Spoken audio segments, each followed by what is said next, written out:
Karen Burniston here with the class day recording for our September 2024 virtual class. So we are going to be making 2 cards in the video today.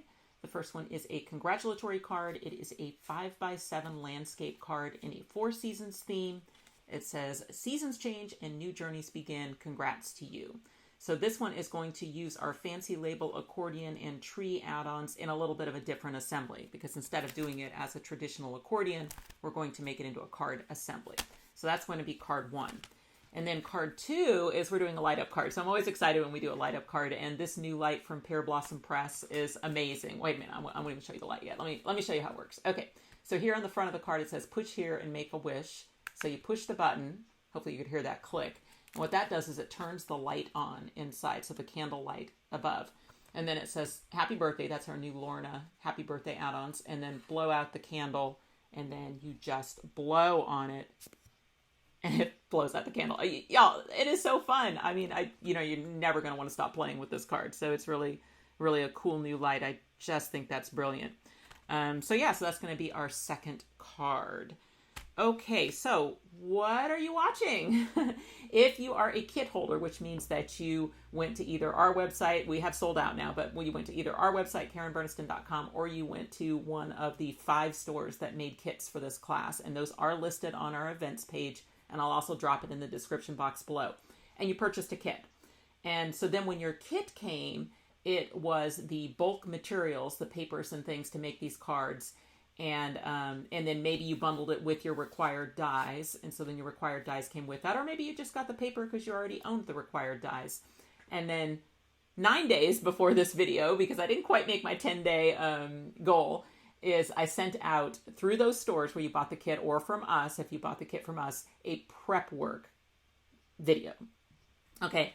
So that prep work included all your, really detailed PDF handouts. So those are exclusive to kit holders. But what you're watching today, this is actually a public video. So anybody can be watching this. And some of you may be watching it. You've stumbled across it. You set a reminder. You wanted to see what our classes were like. You just want to learn these techniques, but you're not interested in a kit. That's all fine. But I just want to make sure that you understand that the PDF handouts and the prep work video, those are exclusive to the students. And you might still be able to get a kit. So check the description box with those stores if you want a kit in the colors that we used. Okay, let's say you did purchase a kit, but you did not realize that there was prep work ahead of this video. No problem. This is a pre-recorded virtual class. And so what that means is this video is going to be right back here where you found it when you've got your prep work done. So you can either watch it through right now. If you happen to be watching it at the premiere, then I am in the chat box that way. Yeah, that way. Answering any questions, but this is completely self-paced. So one thing that I will tell you about how I'm going to craft these cards is I'm just going to make the cards at a normal crafter's pace. You are welcome to craft along with me if you have a kit. Now, if I go a little too fast for you, or you want to see the instruction again, you're completely in charge. You are completely in charge of that pause button, that rewind, that fast forward. You can do whatever you want to with this YouTube video to get your projects done. You don't even have to do it all in one sitting. Maybe you're just going to make the first card and then you're going to come back and do the light up card later. So completely self-paced. It's so don't worry about it. Don't worry about it. Just go at your own pace. All right, we are going to start here with card 1, which is our congratulatory card. So once you have done your prep work, then you will have a kit like this that's ready to assemble. And my suggestion, anytime that you're making these cards, whether you're on our virtual classes or our Zoom classes, is that you have some kind of paper plate or something to collect your pieces for class day, because there are some very small pieces in that kit. Actually, before I jump in on card 1, I should talk about the required dies. So these are the 4 required dies that are required for this class. So when we do classes that do our latest release, then what we'll do is whatever's in the new release will be bundled into some kind of, price that you can get your paper and your required dies together. But if we include add-ons as one of the required dies, so in this case, our tree add-ons, then we do ask you to have the foundation die, and that's separate purchase. So that's another thing that sometimes with the virtual classes, people buy maybe the max bundle that has the new required dies, but maybe they miss the requirement for a foundation die. And so that could be you. So if so make sure that you pick up that fancy label accordion, because that is a 4th required die. And you may be, eagle-eyed saying, well, wait a minute, the Lorna is also an add-ons, and that is true, but I just didn't want to have you have to have 2 foundation dies in 1 month. So the pieces out of the Lorna label pop-up are pre-cut for you. So that's for the birthday card. But if you wanted to make it again, then this would be a second foundation die that you would get to be able to use with your Happy Birthday Lorna add-ons so that you could make those cards again. But for those of you who have kits, the pre-cuts from this one are in your kit. That's the second card. Okay, other pre-cuts. For this first card, the word set 17 congratulations, this was not a required die. So anytime that I use a piece on a card that's not part of the required dies, then we ask the kit makers to pre-cut that for you. So you have a congratulations and a congratulations shadow in your kit for that first card that was pre-cut for you. This would be the one that you would need to pick up if you wanted to make that exact card again. Similarly with the greetings from our clear stamp set, this time it was the, I can't remember the number of this one, CSO04. So this is the seasons change sentiments, or season sentiments. What is it? Season sentiments. Yeah. So that's where those greetings came from on that first card. And so if you wanted to make that exact card again, this would be the clear stamp set that you would pick up. And my suggestion, if you bought your kit from a store, is just go right back to that store and they can help you out with any of those, extra dies and stamps that you may want for your future projects. Okay, let me clean up here a little bit. We're getting ready now for card number 1. Now, what are you going to need for tools and supplies? Well, because you did all of your prep work ahead of time, this is mostly just going to be a putting together the card. So, you don't need you don't need a die cutting machine or anything like that. You've already done all that work. What you're going to need, most important thing, is you're going to need some glue. Some kind of strong glue that's going to hold those pop-ups together. My suggestion, my favorite, is LINECO neutral pH adhesive, and I put that in my fine tip bottle, and then I keep a damp paper towel in a jar, and that keeps that glue flowing throughout my crafting session. But whatever your favorite glue is always my favorite with the pop-ups. But for this particular assembly, you may find when we go to attach those little small tabs, you just may want to make your life easier and just throw a little small glue dot on it. So if you've got something like a real small, very strong glue dot, or even I guess if you had a real thin tape, double-sided tape, and you wanted to, use that, you could. So that's optional. You can certainly do it with glue, but I might use my little small glue dots for that portion. You may want a bone folder. We've got some pretty thick cardstock being used to make that card, so you may want a bone folder to get a crisp fold on that. Some of the pieces to make these trees are a little bit thin, or small, not thin, little small pieces, so you may want either a quick stick or tweezers. If you find, like me, that sometimes using your fingers is difficult.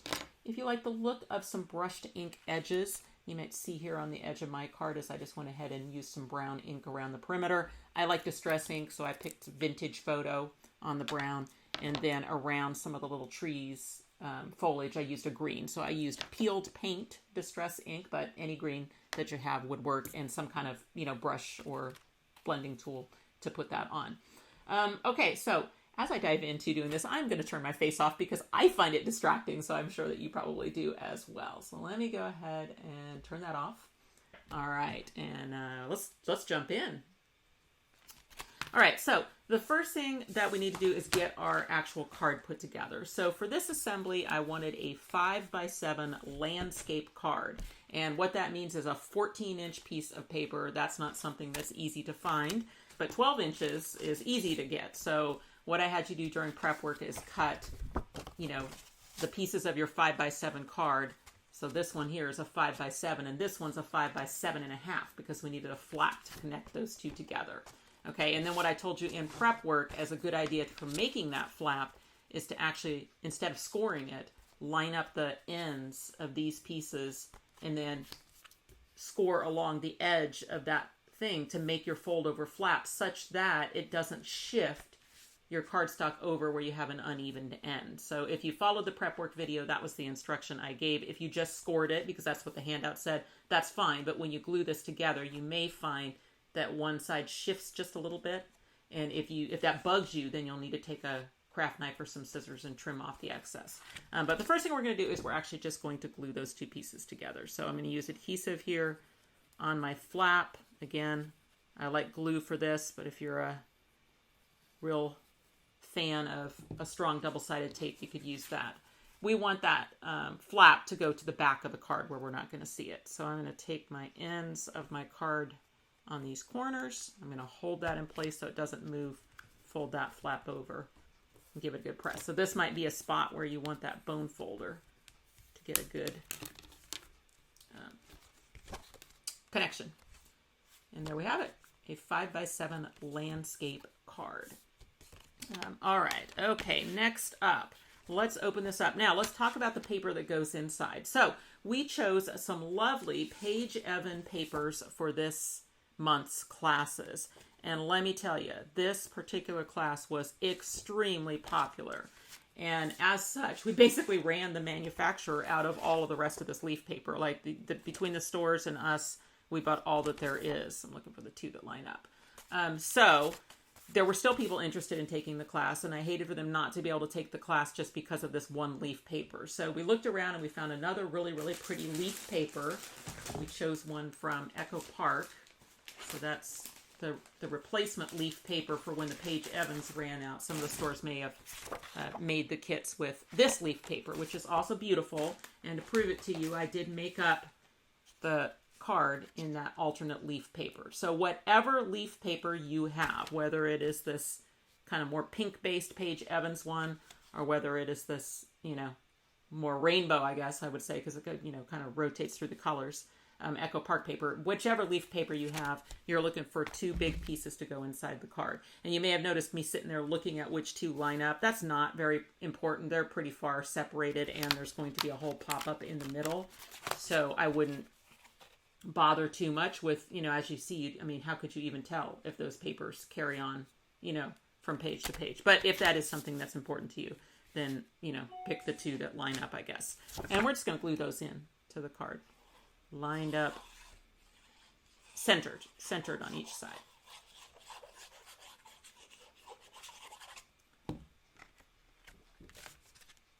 Okay. And I just do that by eye. I mean, I'm not one to get the ruler out for something like that. It's just decorative paper.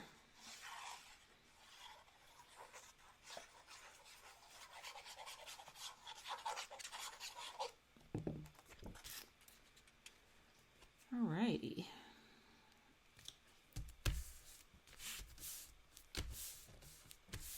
Okay, so we've got that done, and let's start talking here about this alternate assembly of the fancy label accordion. Okay, so the way the accordion works typically is you cut as many pages as you want to. They all have this long tapered tab on the side. So this is, I'm talking about usual assembly, not this one, but usual assembly is you take that tapered tab and then you connect it to the next page, and you just keep going as long as you want to. Then you use these little small tabs to connect these together. You keep going as long as you want to, and you end up with an accordion, you know, like, let's see, let's look at the one that's on the packaging. Okay, like this. So there's a 3-pager fancy label accordion, and as you can see, you can just keep on going. You want to make a big long mantle decoration? Cool, make 12 pages, whatever. Okay, then we have add-ons that will fit it. So in this case, we're using the tree add-ons. So what these add-ons create is just the piece that is going to go over 2 of the pages to convert it into kind of a double pop-up. So let's grab, actually, you know what, I have one right back here. Let's grab a card that's made using that in the traditional way. So here's my anniversary card for next month. And you can see there's the tree add-ons. So what this tree add-ons adds is it adds this kind of double pop-up kind of thing in the middle of that already popped up accordion. And there's 2 other choices on that type of technique. So there's a birthday candles and there's a hearts that we sell that do this exact same thing. So when you learn this technique with the trees, you can absolutely use it again. If you want to use your pieces in the traditional manner, this is the die, or this is the project that I just made in the assembly video for that tree add-ons. And you can go on our website, look up the tree add-ons, and you'll find that video if you want to watch that. Okay, but we're doing something different. We're going to do it as a card assembly. So in this case, we are not going to use the tapered tab to connect the pages together. We're not going to need it at all. So it could be cut off, but actually what I like to do for this assembly is fold that tab to the back and glue it down. And what that gives me is it gives me this nice little kind of polished, folded edge here, right out here. See? And here. So it's not cut. It's actually folded to the back and glued down. So let me show you. See that? Okay, so it's up to you. You could cut it off if that's not something you want to do. But for what I did for my project is I folded the long tapered tab on both of my accordion pages to the back and glued them down. Okay, so what's the back? Well, you can tell. You can tell what the back is because the front, you can see the score lines easier. It's got those beautiful little kind of rounded edges to it. If you look on the back, they're probably scratched up. It's probably scratched up from your cutting pads when you die cut. I mean, it really is quite a difference in look between the front and the back of a die cut. So on the front of those pieces, you'll find the tapered tab. That's not the 1-inch tab that you scored during prep work. I'm talking about the one that's got the taper. That's going to fold to the back and glue down. Okay, and again, a bone folder might help you do that. And we're going to do that on both pages. Now, let's say you're crafting along, you missed an instruction, whatever, you did that wrong. What's nice about you doing your own prep work and keeping all your own, all your leftover materials is most likely you have enough of that white cardstock left to cut these pages again if you messed that up. That's what's nice about all the students having the dies, having the paper, keeping their leftovers, is you can correct errors when they happen. Okay, so... All right, well, obviously I had something on my finger, but I'm glad that that's in the back. And you won't see it. All right, let me do the same thing on this one. So I'm going to glue down that long tapered tab.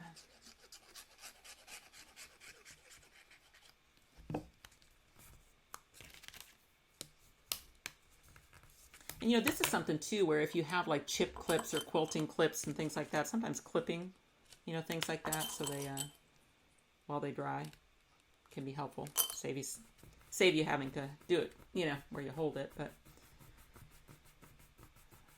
okay, so now we've got our two identical pages. The other thing we did during prep work is that I had you score. This is not something that the die did. This is something that you did. You measured an inch from this end and you scored it so that you had a piece of that frame that would fold to the back. And what I told you during prep work is if you score right through the label, that doesn't matter because that side of the label is coming off anyway. So one of the things I mentioned is when you put that on your scoring board, you don't have to hop over the label and score it down here. If you just wanted to score straight through, it would be fine because that side of the label is coming off in a little bit anyway.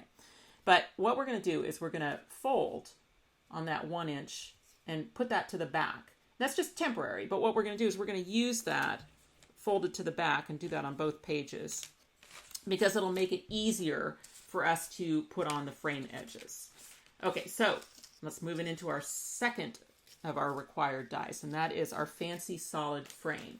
So this is a new fancy solid frame that fits the fancy label accordion. It will cut all 4 pieces to fit it at one time, and it has those little easy alignment corners. So there are other frame edges that you can get to fit the fancy that have that little easy alignment corner. So this one that you see on the packaging, that's the flourish edges. Then we have one that's seasonal that has, like, I think, snowflakes and polka dots. All right, so the way these work is they have that little easy alignment corner. And what you do is you line those right up with the corner of the page, and then it does the centering for you. So it leaves you a little white here and a little white here, and it gives you the perfect little mitered corners when you put 4 of them on. Now, what color is your blue? That's another one where the blue kind of ran out to the Paige Evans blue. So there was 2 Paige Evans blues. There was one that had kind of the hash marks on it and one that had the polka dots on it. I did the original with the hash marks, and I'm doing the class day with the polka dots to show you that it looks good, whichever blue you have. If you have this paper, you will also have a blue. Now, it could be this same blue, it could be that blue, or it could be, where's my other original? I know one of the stores did kind of a more muted blue that they had that just seemed to match the paper really well. So I just gave them choice, to give you a blue if you were using the alternate leaf paper. Those of you who have the pink Paige Evans paper, then you have one of these 2 blues, most likely. I think. I think you do. I don't know. I'm going to tell you, so many kits were made. So many kits were made this month, which is lovely. Thank you all. Thank you all. Okay, so let's glue these frame edges on. So I'm going to start here with one of these frame edges. And I like to do the one that's, right here next to the thing that folded to the back, next to where we folded that tab to the back. And again, it's so easy because I just have to get the tip of the frame edge right to the tip of the corner, and then all of the other work is done for me. So I have just a little small shadow on the inside, a little small shadow on the outside. Okay, then I'm going to turn that. I'm going to go to the next one, and once again, I'm using the corner here, but this time I don't have a corner out here because I do not want to glue it past the fold. Okay, but I'm going to keep what I cut off, but so then on this one, I'll have to use my eyes on the other end to get it,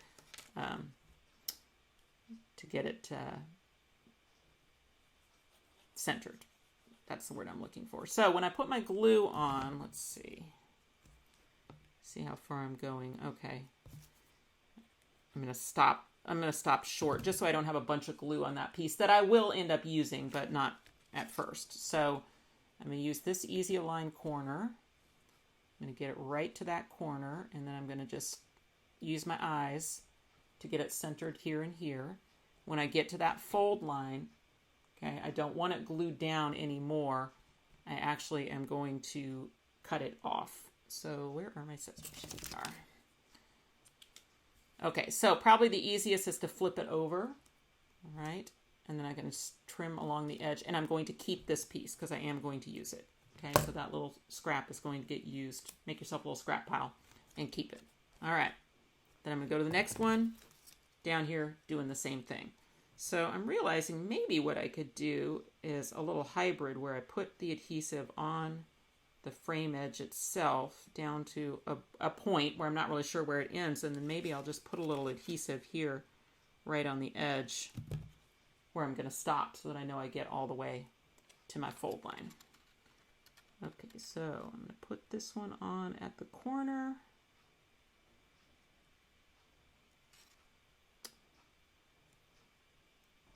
Okay. Again, I'm going to flip that over, trim off the excess, and keep it. Okay, so adding that to my pile of scraps. All right, there's the first one, and then I'm going to do the exact same thing with this one. Okay. So let's see, what can we talk about while we're doing this busy work here? So let's see, if you are completely new, if you stumbled across this video and you are unfamiliar with our brand or our classes, I'm Karen Burniston. So I am a die designer and stamp, I guess, because I've got some new stamps now as well. But for the most part, my specialty is dies, and my further specialty is pop-up dies. So I like to design interactive dies. So we have a kind of small little boutique niche brand die company. It's called KB Riley, but it really just, our website is my name. So KarenBurniston.com is the website. And we have over 75 interactive pop-up dies that you can get. And then a lot of them have add-ons and things that you can get for them too. So it's, if you like interactive cards, I would definitely welcome you to go check out what we have to offer.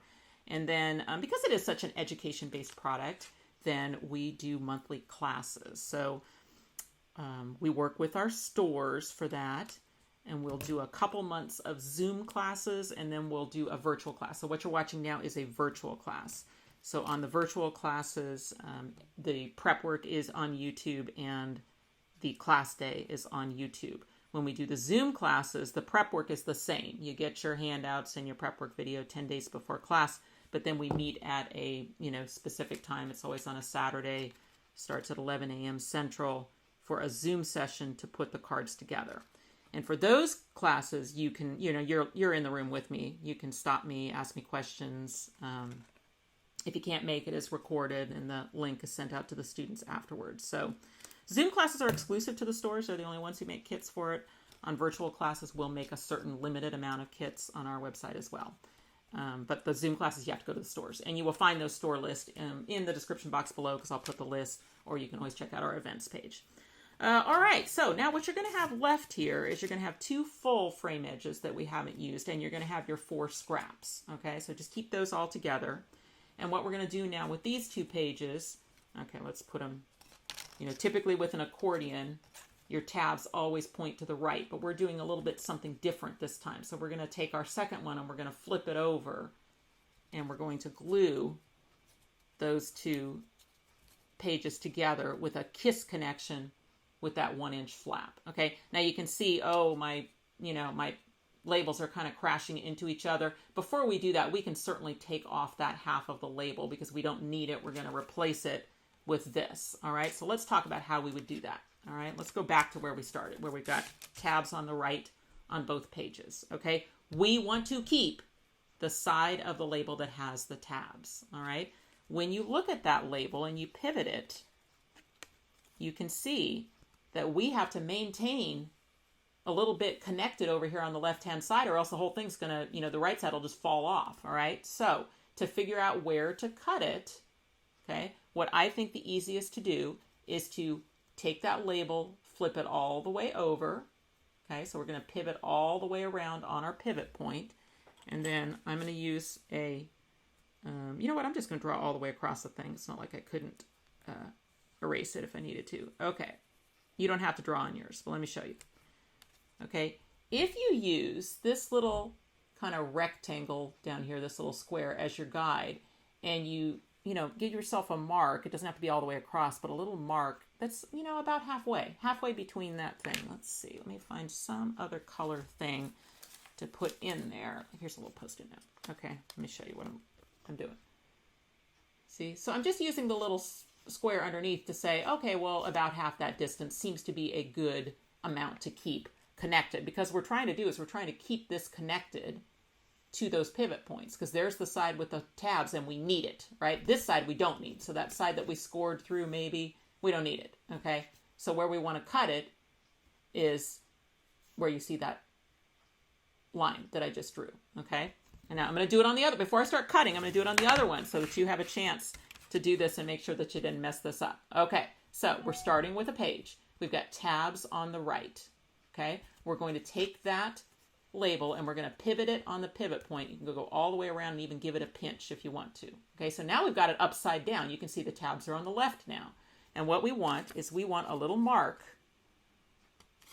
on that pivoting label about halfway through the distance of this little square right here. Okay, so, and that you're just going to do that by eye. So you're going to say, okay, well, I want to cut it right here. Okay, you don't have to draw all the way across the thing. I just did that on the first one. But we're looking for a little pencil line that's on the pivoting label about halfway through that distance right there. And you're going to use your scissors. So now what I can do, I'm right-handed, so I'm gonna actually hold it by the side that has the labels. I'm gonna let the frame kind of pivot out of the way. I'm going to take my scissors and I'm going to cut on that little pencil line I just made all the way across. And what's gonna fall off is the side of the label that you may have actually scored through. See, there's a little score line right there. Okay, that's fallen off. We don't need it. We need the side that has the tabs. Okay, all right, let's do that on this one. So again, in this case, I drew all the way across, but I'm going to hold it. I'm right-handed, so I'm going to hold, let's say you were left-handed. You're going to flip it around. You're going to hold it by the side that has the tabs, and you're going to take your scissors and cut on that line. Okay, I'm right-handed, so I'm going to hold it by the side with my left hand that has the tabs. I'm going to let the frame get out of my way. I'm going to take my scissors, and I'm going to cut across that line that I made, trimming off the side of the label that I don't need. All right, and now when I put it back, I've got this. Okay. And you know what? While we're sitting here manipulating this piece, why don't we just go ahead and fold those little tabs that are out there on the right to the back? Okay, let's give those a good pinch as well. Okay, and then bring those back. Okay, so now we've got this, and let's do the same thing on this one. So we're going to take those little tabs that are on the right side of that label. We're going to pinch those to the back and then bring them back. Okay, so now see, we've got two identical pieces. Two identical pieces. Tabs on the right, frame edges on, missing left side of the label. Now we take one and we flip it over and we bring it over here and we glue those two together, the white sections together. Okay, and then now the label's out of the way. So you don't have those labels crashing into each other because we cut those off. Okay. All right, so let's do it. So again, you're in control. You say, you watched me through on that one and you're like, I'm going to go back and watch it again. No problem. Just hit that rewind button, slide on back, watch it again. Okay. So adhesive all over the white section of one. Then I'm going to kiss connection, the white section of the other. Looking at the corners, you can make sure those match underneath here. You flip it over if you want to. That should probably be even easier. Okay, and now we've got a little butterfly piece here. Okay.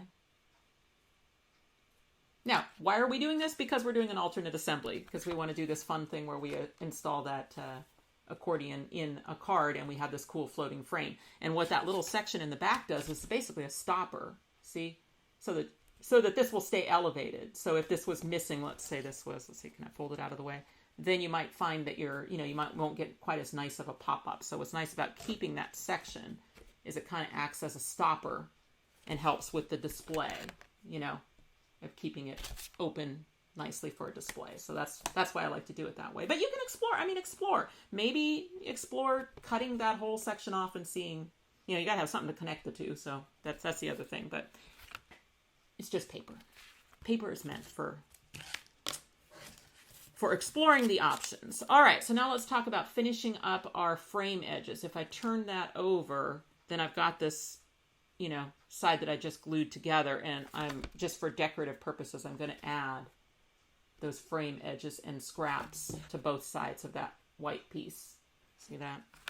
Okay. So you may have said, well, why couldn't I have just left it connected and just let the frame edge go over the edge, because then it would be on the inside. You see what I'm saying? So it would come to here. We need now the rest of that piece. Let's find that one.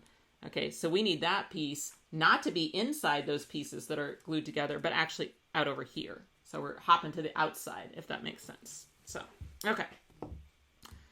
So let's add those. You still got those easy alignment corners, but I don't know for sure that you're going to grab the right scrap for the right section. Just find the one that fits. And if you find that it's a little bit past your fold, you don't want that. So you're going to start at the fold with your piece. And if that means your easy alignment corner doesn't align with the corner, like it goes over the edge, just let it go over the edge and trim off the little point. Okay, that's easier than shaving off the right-hand side. I wouldn't worry about it. It's behind the piece anyway.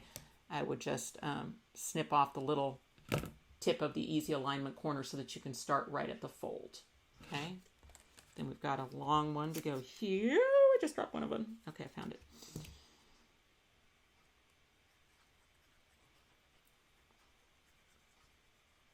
Okay.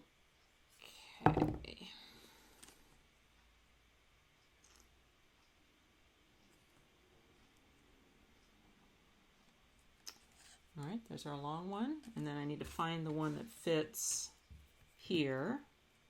Okay, so just look through your scraps for which one is the correct scrap to go there. Once again, I'm going to start at the fold line, even if that means the tip of the corner goes off of the page, because it's easier to just trim that little corner off, little tip, okay, than it is to have to kind of slice this back a little bit. So, all right, I've got one side done. I'm going to flip it over and do the other side.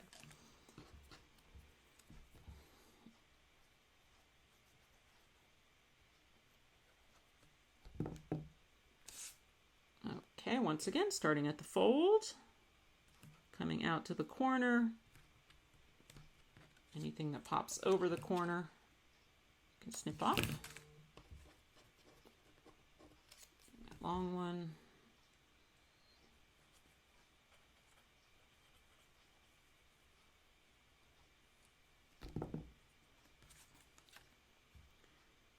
From edge to edge on that one won't need any trimming. And then the final one here.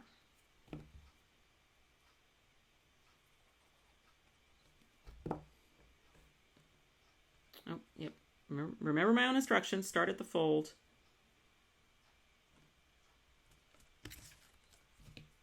Snip off if it goes past the corner. And yours may not. I mean, it depends on which one you grabbed. It depends on, how far you came to the fold when you did this or whatever. So yours might be a little different than mine. And there we go. Then we have that whole thing decorated. All right. So we're not ready to put this in the card yet because we need to get our tree add-ons decorated up. And then those are going to end up gluing to each half of this piece. And then once it's all put together, then we'll put it in the card. Okay, so you can take this and set it aside. And we're going to work now on our tree add-ons. Okay. The folding in this one is really simple. There is a fold up the middle. I like to fold that in both directions. Now we used a pretty thick cardstock for this with that white smoke 100 pound. I'm just going to pinch it with my fingers, but you could feel free, if you like a bone folder, to hit it with a bone folder. So I'm folding it towards myself, then I'm going to turn around and fold it away from myself as well. Okay, again, if you want to hit it with bone folder, you can. All right, these outer things are going to stay as mountain folds. This one in between the trees is going to become a valley. So when I poke between the trees and start to work that in, it'll become evident where the pivot points are. You can see them right there between the outer tree and the inner tree on each side. There's a little score line here and here, okay? So what I like to do is I poke in the center, okay?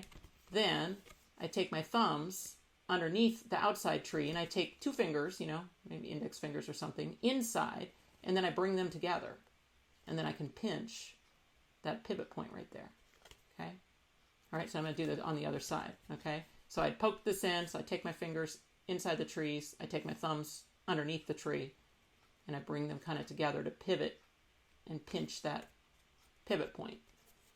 And I mean, that's all there is to it. It's just a back and forth fold is all that is. And that would be the same if you were doing the birthday candles or the heart add-on. So there's 2 other add-ons that do this exact same thing with the accordion, and you know, you can look into those. All right, so we need to do decorating on this, so I'm going to flatten it back out again.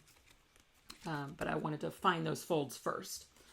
All right, let's talk about the background. What we did on that one is we cut this exact same piece out of our leftover leaf paper, and then I had you take the biggest decorator die from the Fancy Label accordion and actually die cut each, like I put the die right over the top of this thing. Imagine this out of leaves, and then I put the big label die on this side, cut it, then move the big label die to this side and cut it. And what I'm left with is basically those same pivot points, you know, in a set of trees where it, you know, if I pivot the trees out of the way, you can see that I've got this kind of like decorative label shape that has the perfect tree cutout, so that once I remove these, I'll be able to glue that on and it'll fit that pop-up perfectly. Okay, so you take your label, just pivot the trees, and then what we want to do is we want to take those trees out. So the tree, what we're interested in is the piece around the outside. That's the piece we're interested in.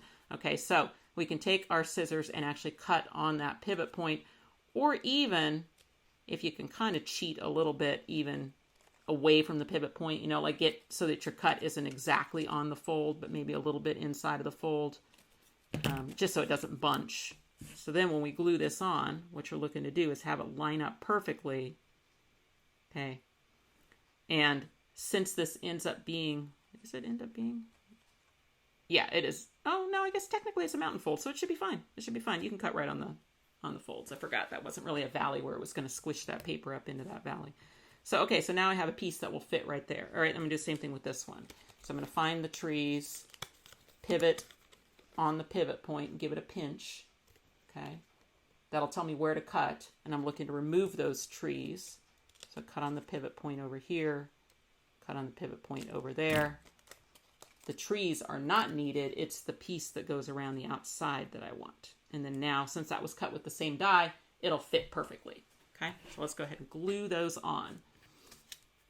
And this would be the same if you were using the alternate leaf paper. Okay, it'll be beautiful. And there's different sections of that paper, so, you know, it may not even match mine. It could be that when you cut it, you know, you're using a section that has different color leaves, but wherever those leaves are, it's going to be beautiful. So, worry not.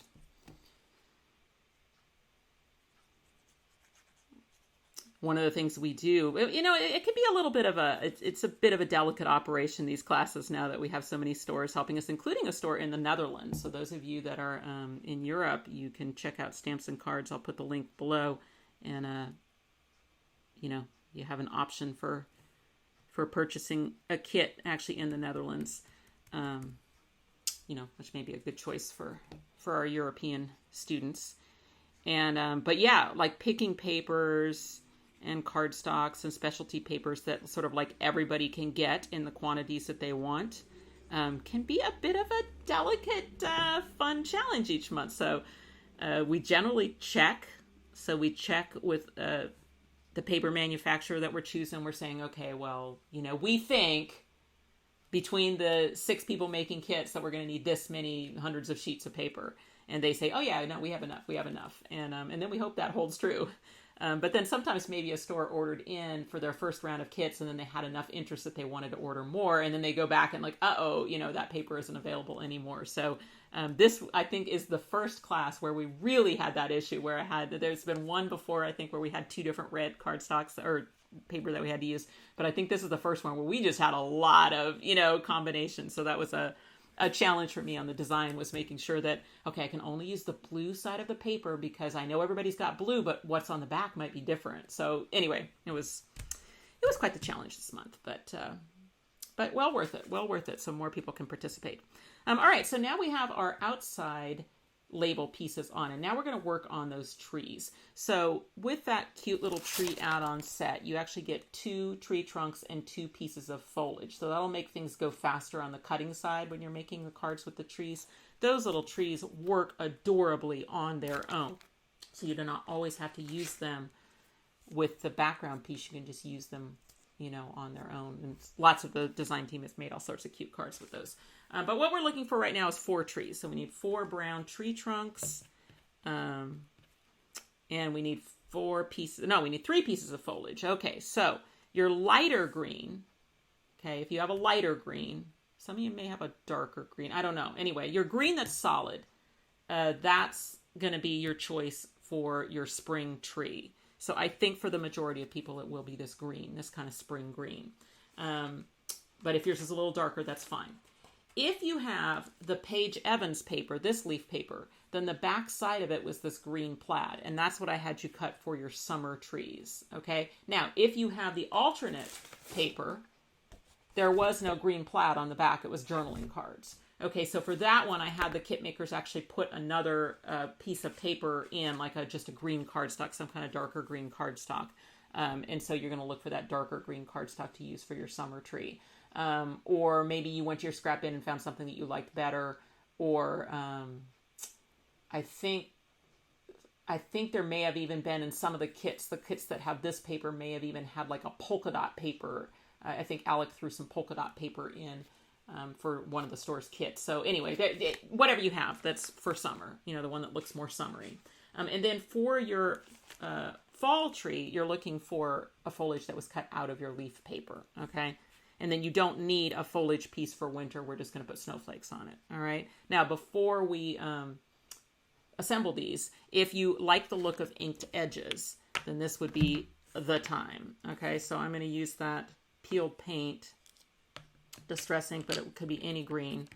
And I'm going to hit the edges of the spring and the summer tree. Okay. And again, completely optional. If that's a look that you like, you could try it. If you're not much into inking or inky fingers, then just eliminate that step. Doesn't matter.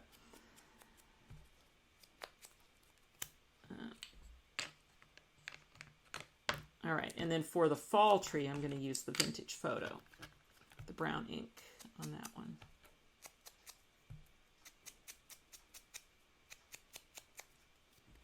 Okay, and keep that ink out because we've got more trees to make, but I'm just going to start with these 4 trees. All right, now you may think, well, okay, I'll glue the tree to the foliage, but not when you're using them on the add-ons. My suggestion is you glue foliage on and then you glue tree on, and that way you can get the perfect shadow all the way around. Because right now, if you just glue the tree, most likely you're going to glue it and it's going to be fine. I mean, it's probably going to be super close and fit that just fine. But if you want the perfect shadow, then your better option is to glue your foliage piece on first and then your tree trunk so that you can match the shadow. Okay, so what do I mean by that? So here's my spring tree. Now, is this the order that your seasons go in your mind? Doesn't matter to me. I know some people, maybe they want to do it more school year, right? So they're going to start with fall, and they're going to go fall, winter, spring, summer. It does not matter to me. I started with spring, but that's completely up to you. All right, so I'm starting with spring tree, so I'm going to put my spring one over here on the left-hand side, and I'm just looking at the shadow of white, that looks pretty even. Okay. Then I take a tree trunk, my brown tree trunk, put some glue all over that. And now I'm looking at the base of the tree trunk to look if I have a nice shadow around that at the base, and that my upper branches hit the foliage, right? So see, I looked to these two edges, and then I looked over here and said, okay, well, am I on the foliage? Yes, I am. Because I could have lowered that a little bit, you know, when it, you know, so that's a little subjective how you do it. But, all right, so there's my spring tree. And then we'll put the actual decorations on it in a bit, but let's just keep going with our 4 trees. All right, so then now I'm going to move on to summer, which for me is this green plaid, but may for you be a darker green or a polka dot green. Okay. And this one you don't have quite as much to look at for your shadow. Some things that I want you to look to make sure is make sure you don't cross the fold, okay? Because you don't want to put fold in your tree. This one is a valley fold in the assembled piece, so you don't want that edge of your tree over the top of that fold, or it will bend and you'll never keep it down. You'll end up having to snip a little bit of it off. You're looking at these bubbles up here to get your little shadow, okay? And then we're going to put a tree trunk on. All right, let's see. There are mirror image tree trunks, so if that's, you know, I mean, you can barely tell, but, you know, the branches are a little bit different on the mirror image ones. So if you like the variety of having them kind of mix up, you can certainly do that. So what do I mean by that? Well, on this spring tree, my little divining rod, I guess, my little V branch was on the left. So then I picked one where the V branch was on the right, so that I just have a little variety from tree to tree. Okay. Now this one you don't have much. You just have basically the base and the foliage to get you good placement on that. Okay, so you'll leave a little shadow at the bottom, a little white showing, and then just make sure all your branches are on the tree. Okay, now we're moving on to our fall tree.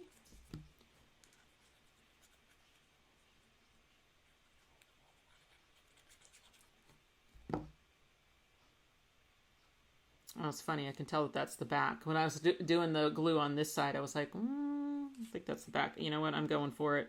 I don't care. I forgot that, you know, which means that one of these in here was supposed to be my fall tree foliage. Yeah, you can tell. You can always tell the difference, you know. See, these two were cut face up, and that one was cut face down. But it won't matter because I'm putting a tree over the top, and it will not matter. So I'm just going for it. I forgot that the green plaid was the back of it was the leaves if you've got the Paige Evans paper. So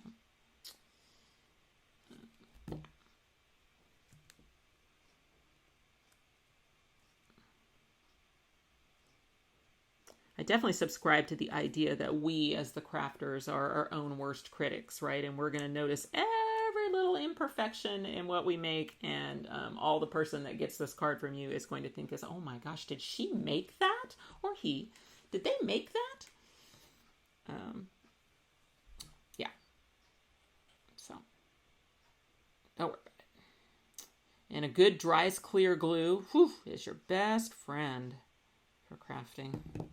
Dries clear glue. Okay, on the winter tree, we don't use foliage. Now, I mean, a lot of times I will just cut like a white piece of foliage to go behind the winter tree, but since this was white, since we did our shadow piece in white, I didn't do a foliage piece. I just let it be a bare tree for winter.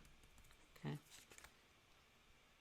So look how cute those trees are, you know, they're so cute. And then getting even cuter are the little pieces that come in that set for decorating it for the 4 seasons. And once again, you've got those tiny pieces. There's something about working tiny. It's a little bit of a pain, but if you make them into stickers, it's a little easier. If you use tweezers or something, that can help. But just having those tiny little hearts and tiny little flowers and that sweet little bird and that itty bitty little snowflake, you're going to find lots of uses for those beyond just the cards that you make with these trees. So let's talk about that. So what we did is we cut the little white snowflakes, and I had you put clear packing tape over the white cardstock before die cutting so that they would actually be glossy.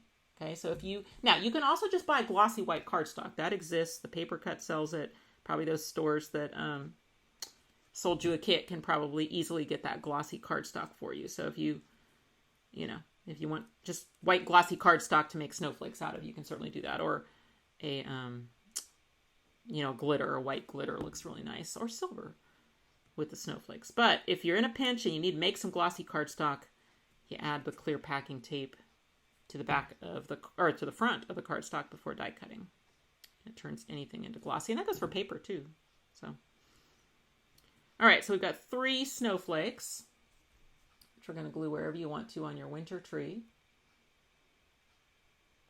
Okay. With the fall tree, there aren't like little leaves in the set. Instead, what I like to do is use like a little scrap of some kind of foliagey looking paper. And then I just add one of the little hearts to the fall tree. So that's what I typically do.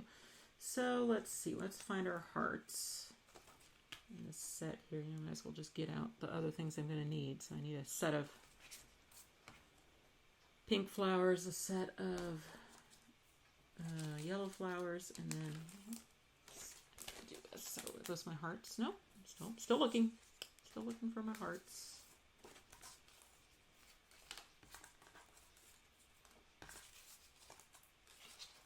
Somehow managed to, oh, there they are, because they're with a bird, that's why.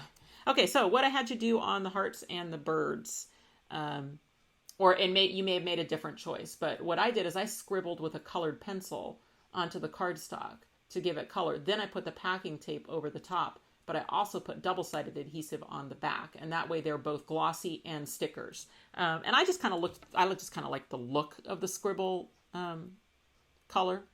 But if that wasn't to your liking, I told you during prep work that you could certainly just use whatever else you find, you know, scraps from the same colors if you can find the right color that you want for your bird and your hearts, or maybe in your scrap bin, or, you know, whatever. You can make a creative choice. Now, on the bird, before we put that on the summer tree, if you want to, you can color in the beak and the legs. Now, I'm going to suggest a permanent pen for that if you've got the packing tape over the top, because you don't want to, I think anything else will just smear off. So you want something that's permanent. Okay, so I'm just going to take my Sharpie pen. I'm going to color the legs and the beak. And you know what? While I got that out, I'm just going to do the other one too, because don't we need one for the front? Is this one a sticker? Oh, I see. Okay, I remember that. In prep work, I only decided on the sticker thing, I think, after I'd already done the first one. So one may be a sticker, one may not, if you followed me exactly. Okay, or if you didn't watch the prep work video, then you very well may have made neither of them a sticker, so either's fine. Okay, so you've got a bird, your favorite bird. I'll do this one, the one that needs glue. If it's a sticker, it's just ready to go. One thing I've noticed too is beak placement. When you're putting that bird on your summer tree, if you try and have your beak not over the top of a brown branch, then it doesn't get lost in the brown. Okay, so wherever you put your bird, try to have your beak not over the top of a brown branch. Okay, so there's our cute little summertime bird. And then for the spring one, we're going to put flowers on the tree. So those ones we did make stickers because it's a lot easier. So I had you just use some section of pink, or you could have done the colored pencil trick, however you wanted to do it. But you've got 3 pink and 3 yellow flowers to put on this tree. And then the other set we'll use on the front. Okay, so spacing out my flowers.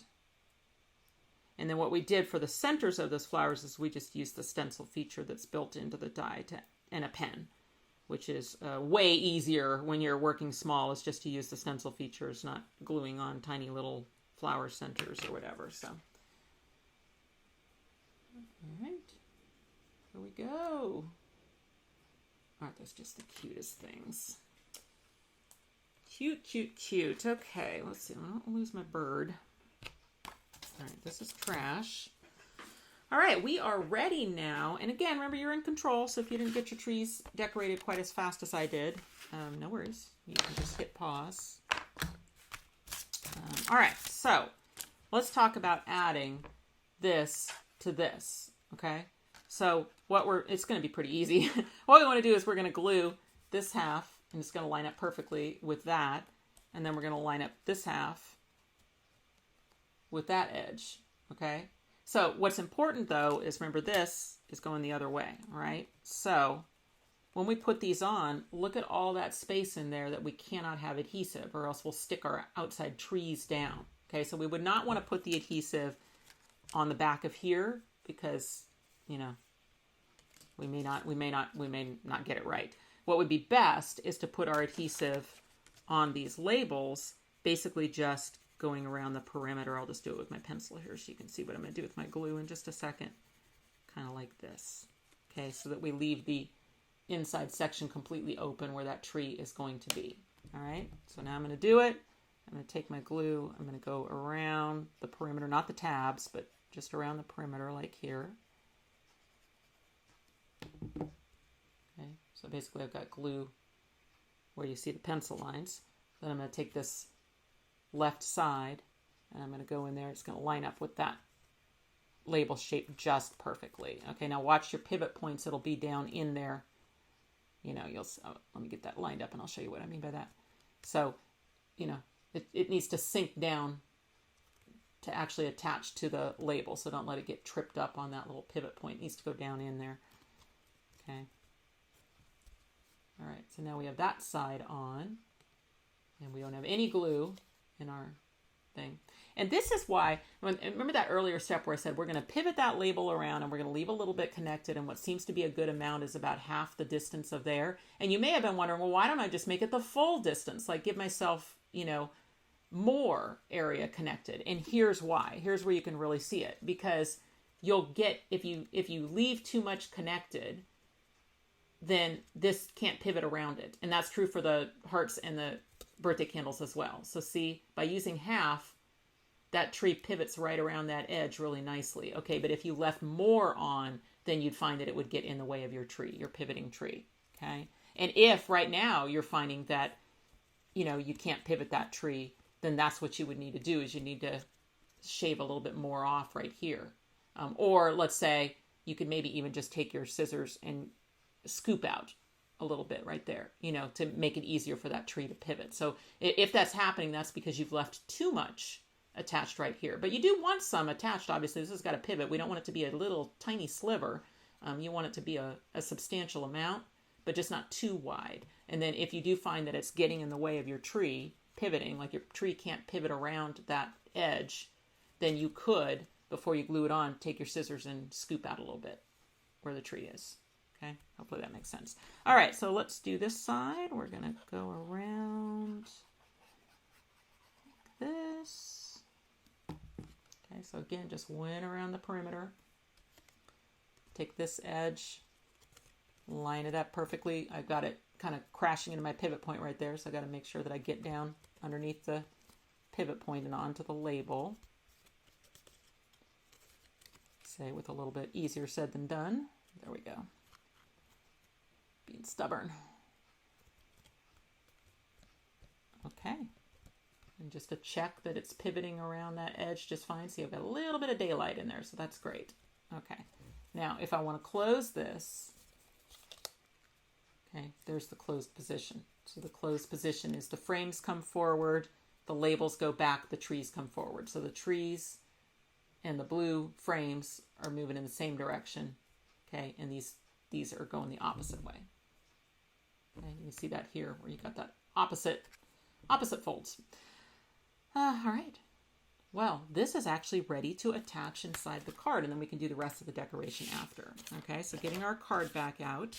Now, maybe you set that to a side and, you know, I don't know on that paper. I think it probably looks beautiful either way, but you probably want your tab to the back. Okay, so just make sure that you've got it oriented so that the tab is on the back, because otherwise, you know, you'll have to deal with that on the front. All right, so here's our card. So what we want to do is we want to go into the closed position, okay? And then we want to take this edge out here to the right. Now, I wouldn't go all the way to the edge. What I would suggest you do is you leave an equal amount of yellow around these three edges, okay? That seems to be a good location for this pop-up, all right? So what I've done, let me start that again. So I've taken my decorated piece, I've taken my hands underneath the blue frame, and actually if you can get them underneath the trees too, and I pivot those to fold up. Okay, so now I'm in the closed position. I should see those tabs should be sticking out Okay, so if your tabs are folded under like this or whatever, just make sure that they're out again. We want those tabs out.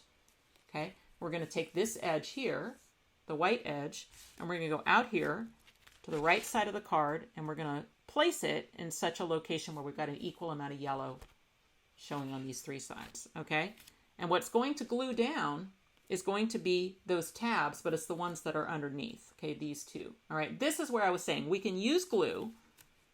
Okay, because right now it's pretty easy to reach in there and, you know, push them down or whatever. Or if you have something like a miniature glue dot, you may want to use that. Even if you later on go in and squeeze some glue underneath them, at least this gives you the placement at first and gives you that instant bond.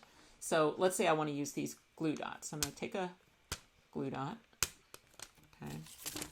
And underneath here, I'm going to add one to my tab. And to my other tab.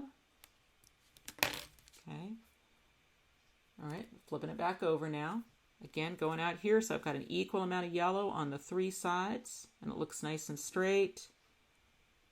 I just got that instant bond. I'm so used to using glue that but let me see. Okay, so now I'm going to push down those two tabs. Okay, so now see what I have. I have the first half attached. So those tabs are attached right there in the location where in the closed position it's going to stay in the card. Okay, so that's what that 3 equal sides was for, was keeping it in the card when it's closed. Okay.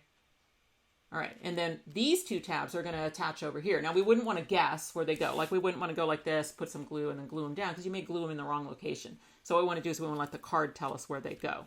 So keeping them in this closed position, you can either add glue to your 2 tabs, or if you've got those miniature glue dots or a little piece of tape, then you'll get that instant bond. Okay, so I'm going to put my glue dot. I'm calling them glue dots, but they're really Zots. Many brands that make miniature. It's kind of the Kleenex. Glue dots is like the Kleenex of small adhesive dots. Okay, you make sure that you keep that adhesive on the tab too, because you don't want stray adhesive with a pop-up. All right, so now I've got my 2 sticky tabs. Okay, I'm going to close the card and try and hit where those tabs are. Okay, so that they'll pick them up in the right position. Okay, and then as I open it, I can take my thumb in there on either side and give those a good press. Okay, so that they're really adhered. And that is all there is to it. Look at that. Look at that great card that you've made. Okay, and you're going to see that this is going to stop things, you know, when it hits the card, so that you get that nice display and it doesn't just keep going, right? And that's what that little stopper in the back is for. All right, isn't that a fun card? Yep. 5x7 card. Okay, now this isn't going to be like completely flat anymore now that we have this in, our pop-up in. Okay, so it's, you know, so when we're decorating this, we'll let this side be on the table. And when we're decorating over here, we'll let this side be on the table. But don't try and force it all the way open, okay? It's not like that. It's a display that's has a partial bend to it when it's open. Okay, well, let's get into those decorations. So let's look here. Oh, and then let me show you again on the alternate paper. Look the same. Oh, this one's actually, that's one I did. No, that's the only thing about glue dots. I do like glue because it doesn't. In my Texas humidity where I am, and right now we have a tropical storm coming through, so I mean, it is raining and it is humid, and glue never does this where it peels up like that, but sometimes glue dots do. So I may, even on this one that I use the glue dots, honestly, I'll probably go in afterwards and throw a little glue under each one. And that's mainly because of my climate. But, you know, but yeah, so here it is in the alternate color scheme. Anyway, very pretty, very pretty, pretty. All right, so let's talk about this decoration here. What we're looking to do is make, now, look, it doesn't hurt my feelings, and honestly, I won't even know about it. It's a virtual class. I can't even see you. I don't know what you're doing. So if you don't want this to be a congratulatory card, you do not hurt my feelings at all. You don't have to use these greetings that were included in your kit. But one of the things that you did do during prep work is that you cut a brown label and then a plain white one, and then had you cut out the congrats to you with the same label shape, and then we cut the horizontal so that the congrats to you would actually fit the edges of that label. And what I like to do is brush a little brown ink around that congrats to you, so I have some contrast against the white below. So that congrats to you is from that stamp set. So that, well, I showed it to you earlier. So if you end up liking that, you can pick that up from the stores where you bought your kit. All right, so on decorator labels for the Fancy Label Accordion, they do have a direction to them. They are, let's see, how do I say this? They're a little more wide. You kind of see the difference. If you go this way, see how this kind of scoops in like that. A little bit more severe, and it's more of a vertical label. So they line up perfectly when they're both horizontal labels. So when you orient the brown one the same as the white one. So if you feel like, well, that doesn't look right, twist one, 90 degrees. And then you just use the corners to line up. Okay. Same thing with this congrats to you. If you're finding like, well, wait a minute, it doesn't fit perfectly. It's because you need to turn it, with a horizontal thing. Oh, you know what? Before I glue that on, we are going to add a tree. Let's add a little tree over here, a little summer tree. Okay, so green. And again, this might be the darker green for you or the green polka dot, whatever you've got in your kit that feels summery. Or maybe you're going to make it with the spring green. Doesn't matter to me. Okay, so on this one, we're just going to add the adhesive behind the branches, and then let's just get that. So this one doesn't matter. It doesn't have a shadow piece on it, so it doesn't matter how we assemble it. In other words, there's no shadow. And then that one's going to get a heart, and this time I put the heart kind of on the trunk in the center right here. Okay, does it have to go there? No, I'm going anywhere you want. All right, so what we're going to do now is as we put this congrats to you on, we're going to tuck the tree trunk behind it. Okay, and then this will still give you a little bit of area to sign the card. Okay, so I'm going to put this tree, and I'm using kind of this upper corner. See, a fair bit of it is sticking out. The main thing is that I want the congrats to you to kind of cover some of the tree trunk so that it's growing out from behind that.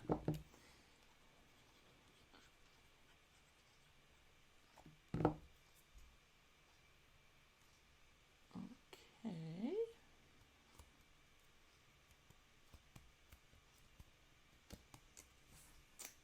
There we go. All right, and then what I did with this one, that's kind of up to you. Got the same thing. I've got my little tabs, or today's weather is no match for these, or these glue dots are no match for today's weather. So I'm going to go ahead.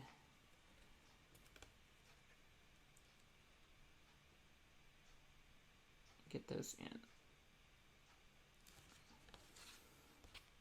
Okay. So if you find yours are coming up, it was only on that one side. And some of that could be the weight, you know what I mean? We're in the business of making it. So like right now, this is, maybe I pushed on that or whatever, and it pulled that tab up. So just be a little gentle with your card while you're still constructing it.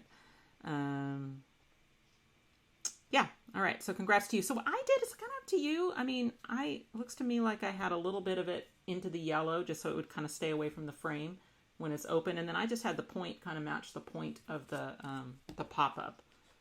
But that's definitely open to artistic interpretation, however you want to do it. Oh, I guess I was making an artistic choice because I went much lower than something like that. All right, and then over here, if you want it to match mine, I used the Seasons Change and New Journeys Begin. I do want to find that stamp set because I wanted to show something on that stamp set. So this stamp set, I definitely, look, we're doing some little small 3x4 sentiment stamp sets now. 5 came out in this same release, and then we have some more coming. And the idea, I mean, we're still a die company. I'm still going to do word dies, you know, like our big congratulations that we're going to use on this card. But there are some times when, especially when you have a more specific pop-up die, where I just want to be able to give people some ideas for greetings in ways they may use this beyond what they may first think. They might think, well, how often will I use a, you know, Four Seasons tree? And so the idea is, well, if I can give you some sentiments that kind of give you some ideas, right? So for this one's, the main one is seasons change. And then you can change out what you want to put after that. And you can separate it. So that's one nice thing about these stamp sets is I really am designing them to go with the pop-up. So that means sometimes you need one half of the greeting on the front of the card and the second on the inside. So those things will be separated. Not that you can't put them together. So in this case, you could say seasons change and new journeys begin. Congrats to you, like we're doing today. So it makes a great congratulations card, okay? Seasons change and new journeys begin. Happy anniversary. That might be a nice one. Or seasons change and new journeys begin. Thinking of you. So you've got different ones here. You can also do seasons change and friendship remains, seasons change and love remains, or you can do the and yours. So like on my anniversary card, I decided to have it say seasons change and your love remains. But it could have been seasons change and love remains. So it's kind of whatever you want to do. So different ways to use that. I think there's another one back here where seasons change and your friendship remains, you know, miss you. And then those longer ones, I really was designing those to fit in this space here when you're using this tree add-ons. Not that you have to use it with this tree add-ons, but when you do, you've got some great greetings to go in there. So you're my chosen family is what I did that on that friendship card. And this one, I put the happy anniversary down there. Okay, so that's kind of the idea with those stamp sets, is just to give you some greeting ideas to go with some of these more specific pop-ups, but obviously you can use them on their own. All right, so seasons change and new journeys begin. And we're going to brush that with a little brown ink if you like that look.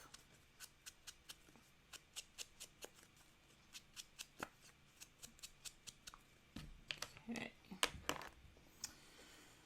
Alrighty.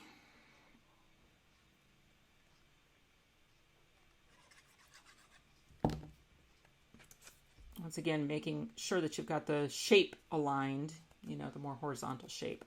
Let me put those together. Okay, and then this one's going to go on this side, and I'm going to kind of match the location of this one over here.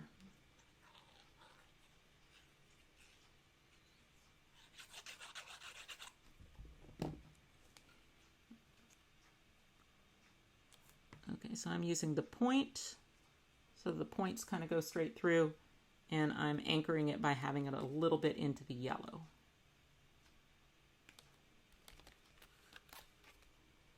There you go. Isn't that a pretty card? It's so pretty. So pretty.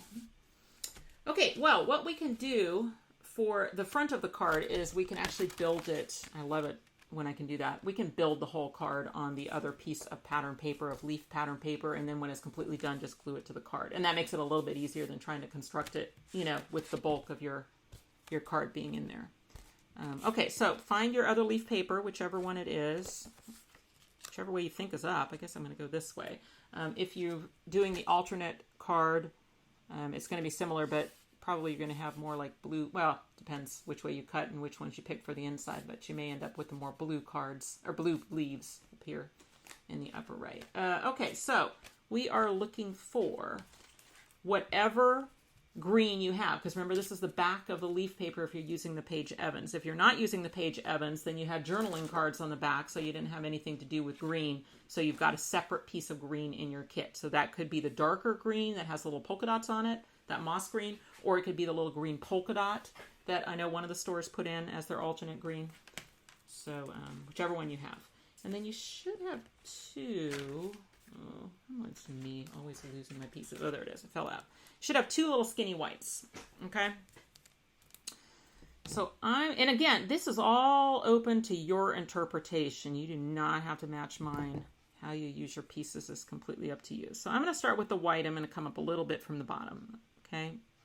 How much? About as wide as that white one is, I guess, so to speak. So, you know, as if it were the second one up. Then I'm going to go a little bit above that, and I'm going to add the green plaid, or whatever green you have.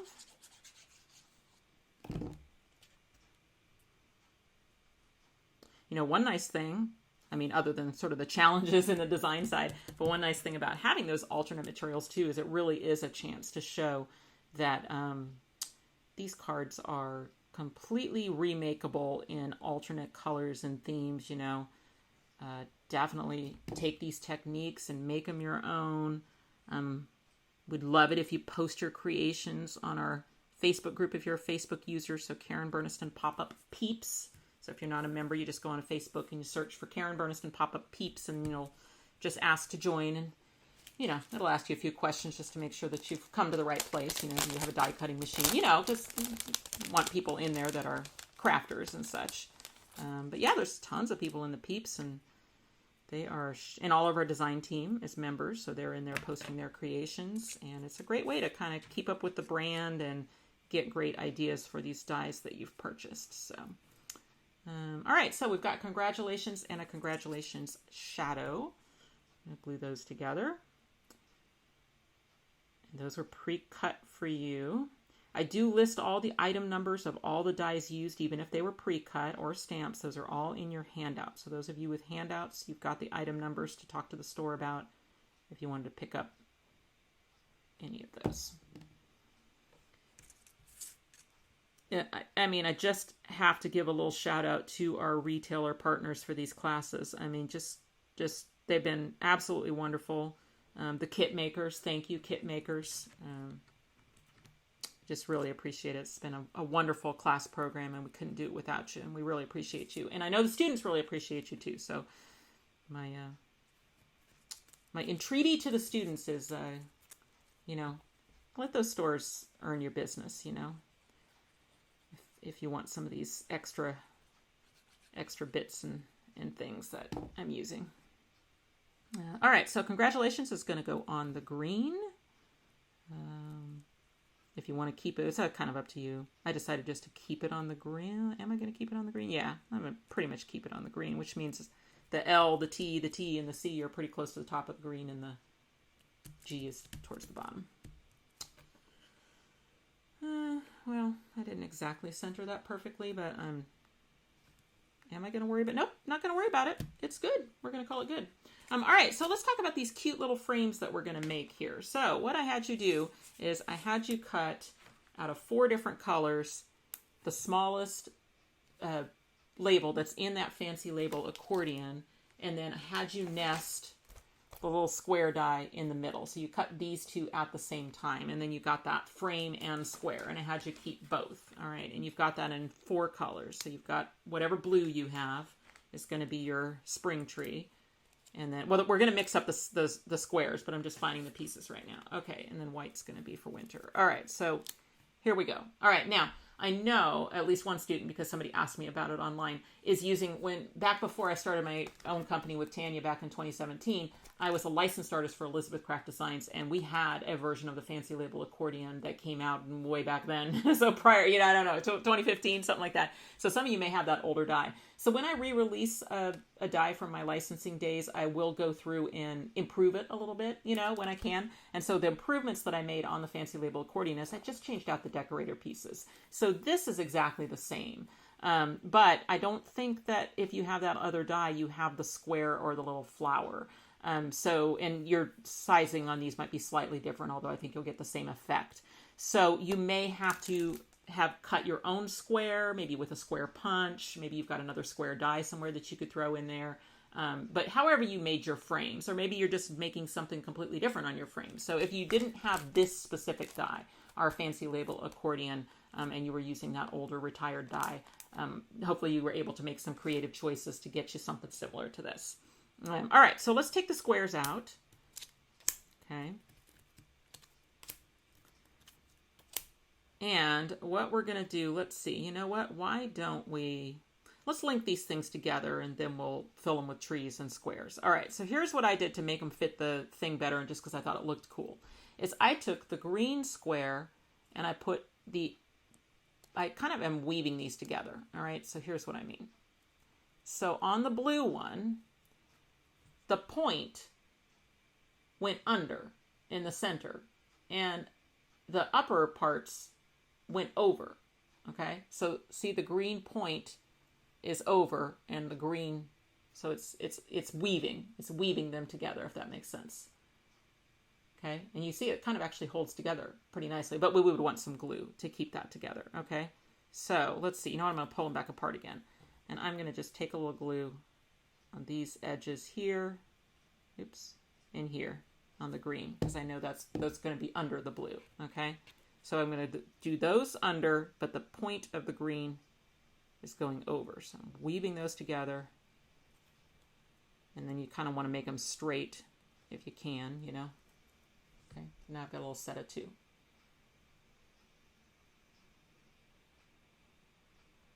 All right, now we're going to add the yellow one, and we're going to kind of do the opposite. So basically the green is going to be the same on both sides, if that makes sense. So the edges are under, the points are on top. So I can actually go ahead and add my glue to my green again. So up here in the corners. Okay, because that's going to go, it's just the point that's going over. And the edges are going under. Hopefully that makes sense. You've got a good visual here, plus you have it in your handout too. Okay. All right, and then the last one, the white one, is going to be like the green. So, you know, the point of the white is going to be over and the edges are going to be under, so I can put my adhesive on the white up here in the corners. Okay. Weave that together.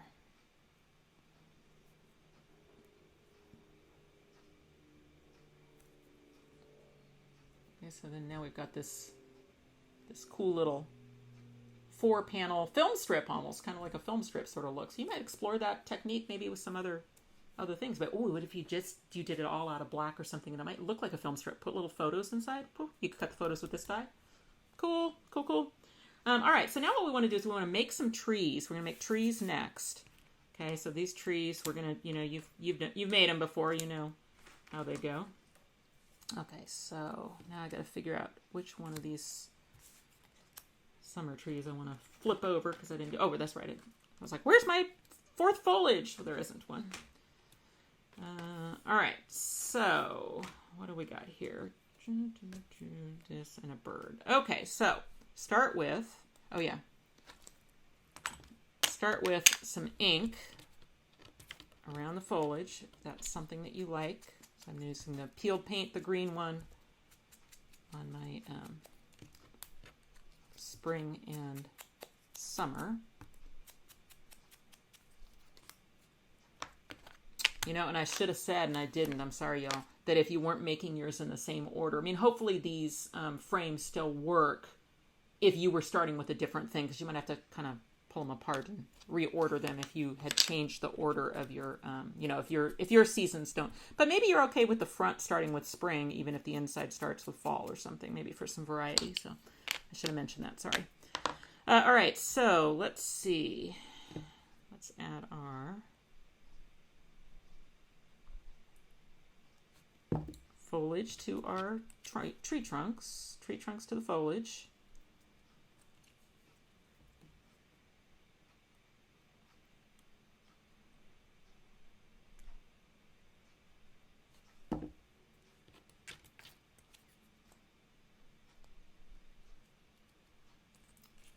Go.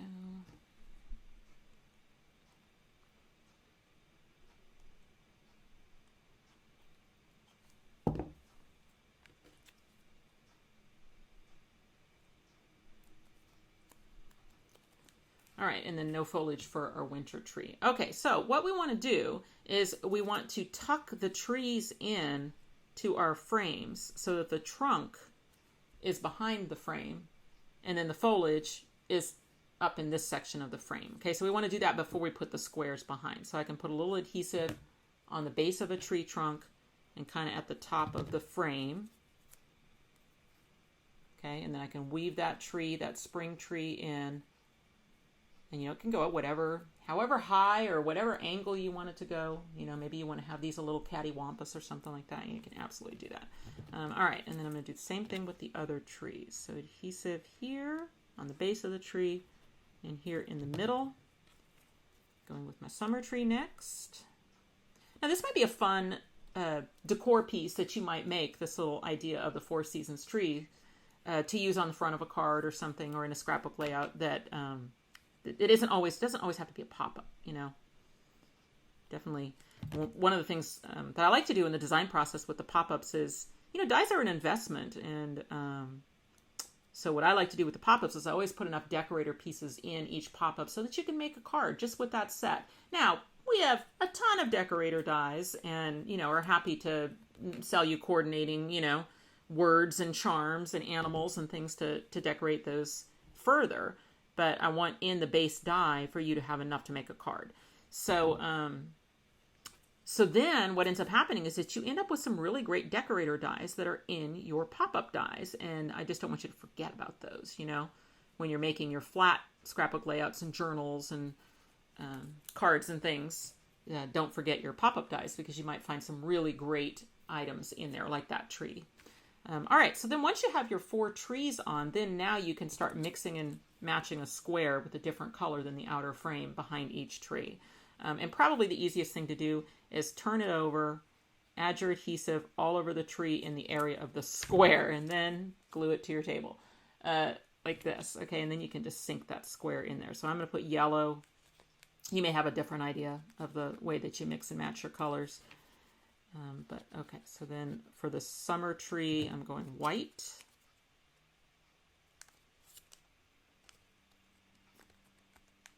Okay. For my fall tree, I'm on the back right now. I'm going green. So make sure that you're putting the pretty side forward. Okay, and then for my winter tree, I'm doing whatever blue.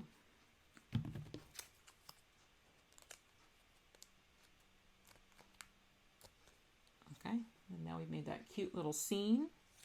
And then each one of those things is going to get a little decor like we did on the inside. So some flowers on the spring tree.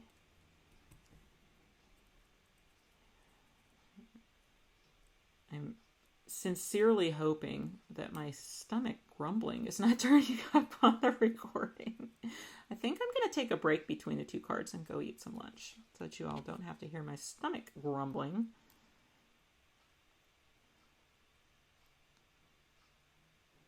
Hopefully the thunder isn't too bad. It's been raining, but it hasn't really been thundering yet. We're filming this actually on September 11th, so a few days before the premiere. And we have a tropical storm. It's in the Gulf that is heading to Louisiana. I haven't looked recently to see whether it's already landed, but all it was going to bring for us in the Houston area was just some rain, which is happening right now. Hopefully we keep our power. We need to keep our power through the second card for sure. I did get a notice yesterday about,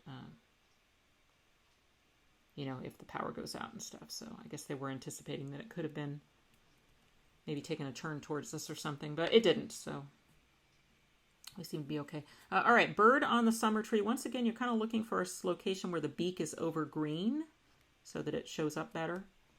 Okay, so it doesn't have to be in the same spot as the other tree. It can be wherever you want it to be. It also looks really cute sometimes to have the bird holding one of the tiny little hearts or a flower or something in its little beak. That looks like that's a cute look too. All right, a heart, pink heart on the fall tree. And then you've got 3 more glossy snowflakes to go on and around your winter tree. And actually I had one of them kind of in the air, not on the tree. So that's up to you.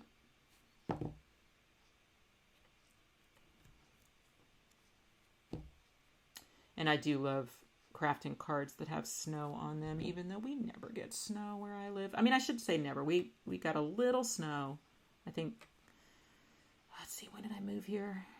I think in the last 14 years, I think there's been twice the snow has fallen here. So.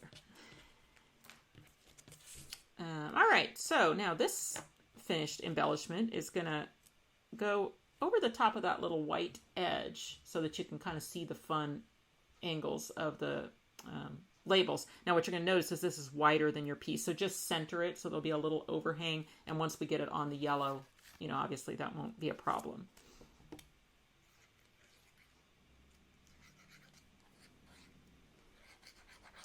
And you know what, this order that we're doing it, where we do the pop-up first, we do the inside of the card first, and then we come out and do the outside of the card, that is exactly the way that I design them too, is I always do the insides of my pop-up cards first. That is kind of where the glory is of the card, you know, usually that's the area where they're going to be displayed, and you know, the oohing and the awing is over the interior of the card. So I usually like to start with that. And then I just take my leftover materials and I make a simple lead-in, and often I will copy an element from the inside and make it flat. So that's kind of what I did with this one, is I basically just take those same trees and, you know, make kind of a flat version. Oops, sorry, wrecked my card here. And that, you know, then I don't have to think of a whole different card front too. You know, I'm just trying to make it not be boring. You know, I want it to be a lead-in to the magic inside. And that's just kind of my method, so to speak. All right, is this my actual card? Yes, it is. All right, do make sure that you're putting that on the front of the card. You would not be the first to have accidentally flipped your card over. And accidentally decorated the back. Although I've seen some really fun, creative solutions to things like that on the peeps and such. When that happens. All right, this is going to get centered. One of the things that I find, I'm a bit of a space filler. And so I find when I'm doing these larger cards, like 5x7s, that I sometimes I'm anxious about how I'm going to fill all the space. And one of the ways I'll do it is just use 6-inch 4x6s on the decorator pieces, right? Because I can get 2 from a strip of paper, right? So here's a 4x12 piece of paper. I can cut that in half and have 2 4x6s. So it's paper saving, but it just gives you a nice wide border of your cardstock and brings your eye in to an area that's more manageable for decoration. So when I do 5x7 cards, I will often put a 4x6 on there and just take advantage of a nice, pretty wide, solid border. All right, you've got one piece left, and it is this piece of leaf paper. And what I did with that is I put it on the back to cover up the seam and make that a little prettier. Okay, so I'm going to glue that on and just trim off the excess afterwards. And it's up to you where it goes. You know, I just want to cover the seam, so I've got it kind of half on, half off over that seam. All right. All right, and then the very last thing, completely optional, but if you like the look of a little brown edging, you know, that can also kind of bring your eye in with that. But, you know, I don't know, y'all. It looks really nice with the crisp, you know. So it's up to you. I'm going to make it match my original, but definitely you don't have to. So probably easier to open up the card and hold it so that you can hit those edges. And I'm using Vintage Photo Brown ink for that, which is kind of like my go-to brown. Vintage Photo is good for everything. It fades a little bit too. Distress inks fade. So if you feel like, oh, that, you know, that looks a little dark, and you're using the Distress inks, they'll fade out a little bit. Okay, so there's my front, and then I'm going to open it, hit the back edges too.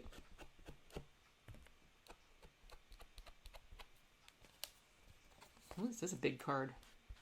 Now you're just going to use a 5x7 envelope for this, so this is going to be a A7 envelope. Now people always ask about postage with the pop-ups, so some of them fold down flat enough where it'll be less than 1/4 of an inch and you can kind of risk it on a single stamp. But most of the time it's not the thickness that gets you, it's the rigidity, right? Because they want to be able to throw these through the machines, and if it's too rigid and doesn't bend, then they're going to get hung up in the machines. So my suggestion is, if you were going to mail this, is put it in a 5x7 envelope and then get the non-machinable stamp. If you're in the States, a non-machinable, it's the butterfly stamp, which you can order right from the USPS website, and they'll just deliver it to you. They don't even charge you postage because they're coming to your house every day anyway. And put that on there. Or you can try a regular stamp, and then there's an extra ounce stamp that's an extra 15 cents, unless it's went up, which may have went up. And you can use that as well, and putting those 2 stamps on. And I have not had them come back. Now, if you take it to the post office, then, you know, depending on who you get, sometimes they have different ideas, you know, but I've had really good success with the non-machinable stamp. All right, that is card number 1. Remember, you may have made it in this beautiful alternate colors. And I'm going to go grab some lunch, but it will have taken no time for you because I'll be right back with card number 2. Okay, everyone, I have had a delicious salad and I am all rejuvenated and ready now for card number 2. So this is going to be our light up card. This is the one that has that cool candle light in it. Push here and make a wish. Open the card. It says blow out the candle. You can blow it and the candle turns out, which is so fun. I love these candle lights. Okay, so much of the same supplies that used on the first card, most important being your glue. Again, you probably want those mini glue dots. This is going to be helpful when we're putting the candle light together. You definitely need some pop dots. You can always cut them down, so I guess size doesn't really matter. You can see here where I've like cut some in half, so even if they're big ones, you can cut them down. This is optional, but if you have some kind of marker where you can color the edges of the pop dots after you make your little candle sleeve, see how that kind of makes them blend in better than being stark white. So optional, but if you have a yellow marker. For ink colors, I used Distress ink again. I used Wild Honey and Worn Lipstick. So those are the 2 colors I used with a blending tool. And then importantly, you're going to need to be able to punch a small hole, like an 1/8 inch hole is perfect. Where's a little piece of scratch paper here? So an 1/8 inch hole, you know, something like that. Or if you have a crocodile, you could use the small hole punch on the crocodile, which is about the same, an 1/8 of an inch. So that's the hole size you're looking. You have to have a hole to be able to blow through the candle and make the sensor go out. All right, I think that's probably it. So let's dive in here and get everything out for card number 2 into your thing. Now, I love to use the required dies mainly on the cards. That's like my favorite thing, is to really try and use those required dies to show you different ways to use them. So the fancy solid frame, you know, that fits that accordion perfectly can be used on its own just to make frames. And I used 3 of them on this card. So I've done it out of the pattern paper, out of the white, and out of the pink. And actually for these ones, I didn't use the easy align corners in that I didn't want a gap at the corner on those. I just wanted to butt them up, okay? So what we're going to do first, actually, I think, is just make our 4 frames, because you're probably going to have to do a little bit of trimming in the corners, because those easy align corners are going to kind of make something like that now, because we are butting everything up to each other. So why don't we do that first? So my suggestion to try and get it, you know, straight, and then they'll just be ready to put on the card, is use some kind of like a double-sided tape.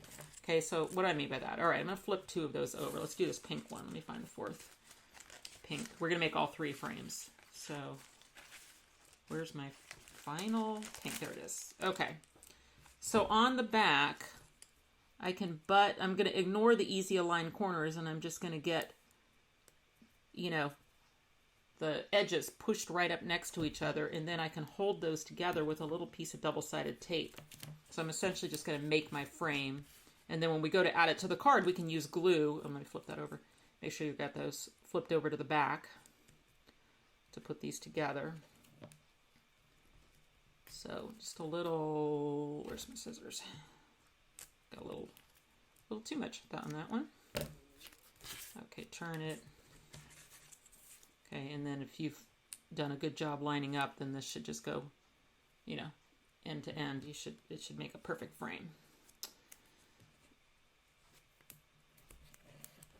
So yeah, so that is a way to, that fancy solid frame is going to be great for using, you know, in other times, not just for when you're using the accordion.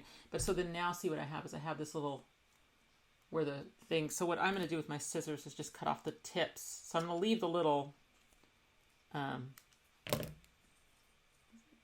thing there, whatever you would call that. I'm going to use the you know, corner embellishment is going to stay, but just not the protruding tips. I'm going to take those off. And let's see. Okay. One more, and then I'm going to do what I should have done already, which is turn off my face, because it's distracting. Okay, there we go. All right, let's do that 2 more times. So we've got pattern paper to make a frame, and we have white pieces to make a frame. So we're going to use 3 frames on this card. And they're all going to be the same thing. We're just going to butt up the sides, hold it together with tape, and then they'll be ready to go for our card. Okay. So on this one, pattern papers, I think everybody, this one, everybody was able to get this paper. So this is the Paige Evans paper that we're using. This primary paper used. We're going to use both sides, mostly this size, but a little bit of the blue for some of the embellishments. It's the yellow that may be different than, you may have an alternate yellow. I think there's 3 different yellows that are used. So on this original, it kind of had some hashes in it.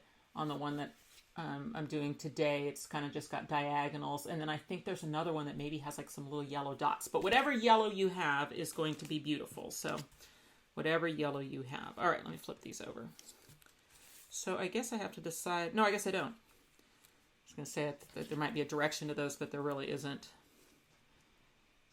Okay, and so this one, we're going to put the tape on the blue side because it's the pink side that's going to be up, unless you're making a creative choice, unless you want to have your blue side up. Okay.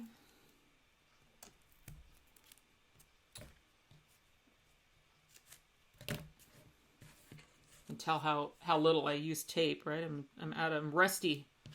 I'm rusty with tape. So I'm such a glue person now.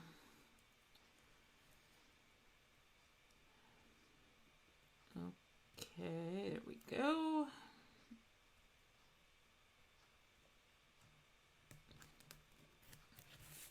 All right, so there's the pink one. And again, I'm going to go to the corners and just take the little protruding tips off.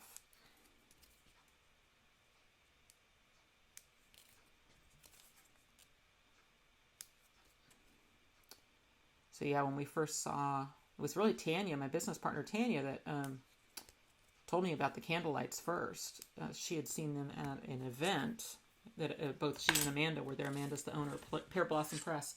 And she came back and she told me, oh my gosh, there's this new candle light the Pear Blossom Press has where you blow out the candle. And I was like, sign me up. How fast can we get some? So if you were to buy some more of these, which you can get through wherever you purchase your kit, you'll be able to buy some additional lights. They do come as a 2-pack. In your kit, you just have the one.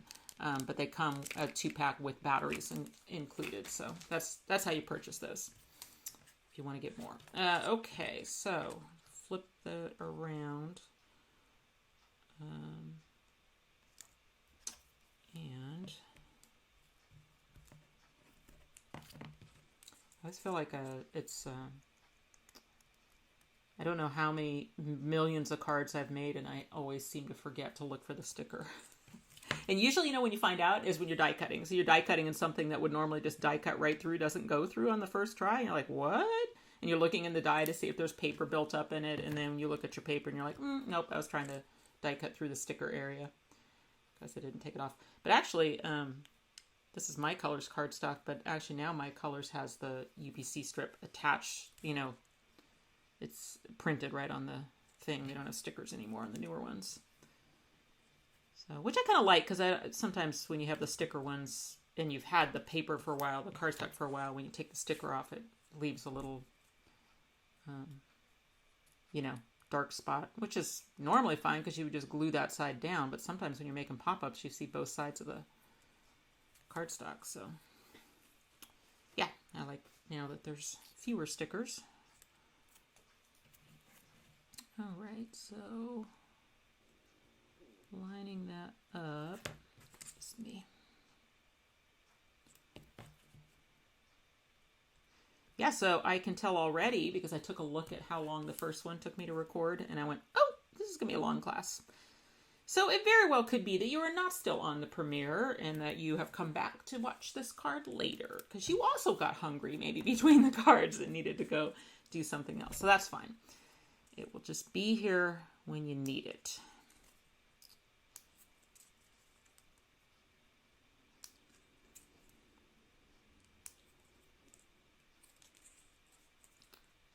Trimming off those little points.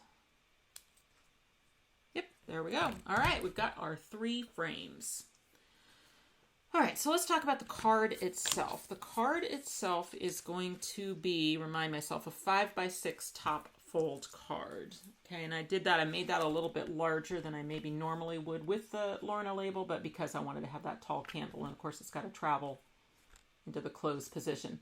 So the challenge was this one when I first decided, okay, well, I definitely want to use the candlelight in a card, is that unlike some of the other Pear Blossom Press lights, some of the Pear Blossom Press lights have wires on them, right? And so then you can put the light on the pop-up and then you string the wires to a button that's on the flat part of the card. But this one's not like that. The button is integrated. So the button is right here at the bottom of this rigid candlelight. And so the challenge was going to be, well, how do I put this on a pop-up and have anybody have anything to press against? You know what I mean? So if you can imagine if that was on your pop-up, what would you do? Expect people to put their finger in behind there to press the button? So that was a challenge I was going to have to solve. And actually, I was mentioning it to my husband, John, one night.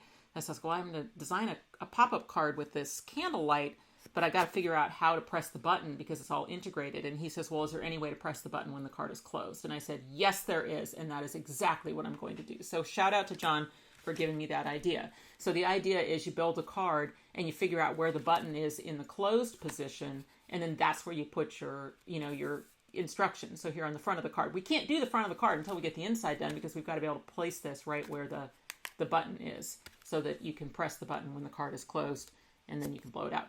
Something to know about those candle lights is they will go out on their own. So if you press the button and don't blow the candle out, they will go out on their own. Okay, so let's get started here on this card. So I've got a top fold 5x6 card. Okay, and we're going to ignore the front of the card because we got to do the inside first. All right, so you have a 1/2 inch strip of white cardstock. You might have more than one. No, one of them's, are they both the same? Are they both 1/2 inchers? Yes, they are. And one of those is going to go right up here at the top of the card. And I actually lined it up. Nope, I came down a little bit. Sorry. I remember what I did here. See if I can get a way for that to stay open while I'm working here. I don't want it to go all the way up. Yeah, that's good. That's good. Okay. So I came down just a scooch from the top on that white piece of cardstock. Okay. It's kind of a little bit to fill the space because of where I needed to put the frame that we're going to put on next. I needed to put that frame low enough where it would kind of travel where I wanted it to, kind of behind the pop-up. And so then I was kind of left with the space up here. So I said, well, we'll just put a little white strip across there. So it fills the space but doesn't distract the eye too much. All right, so we want to put on this frame. We've got to get that on before we can do the pop-up. But we really would like that to be high enough that it doesn't, that the pop-up tabs can just glue right to the white. I guess it wouldn't end the world if the pop-up tabs glued to the frame.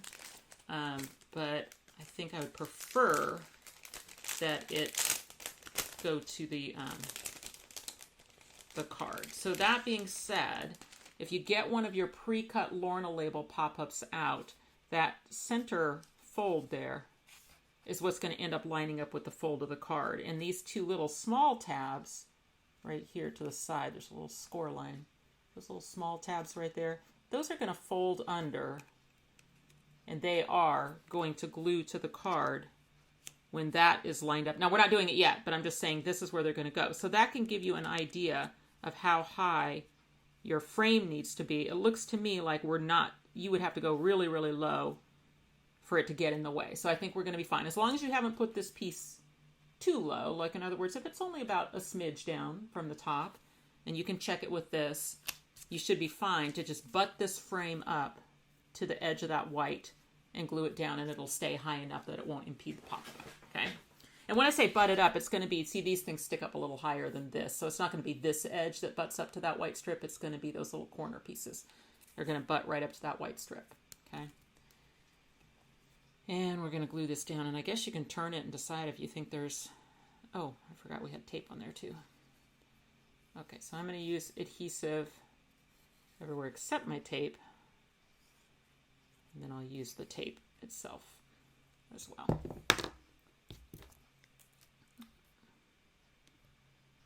I'll use my tweezers there.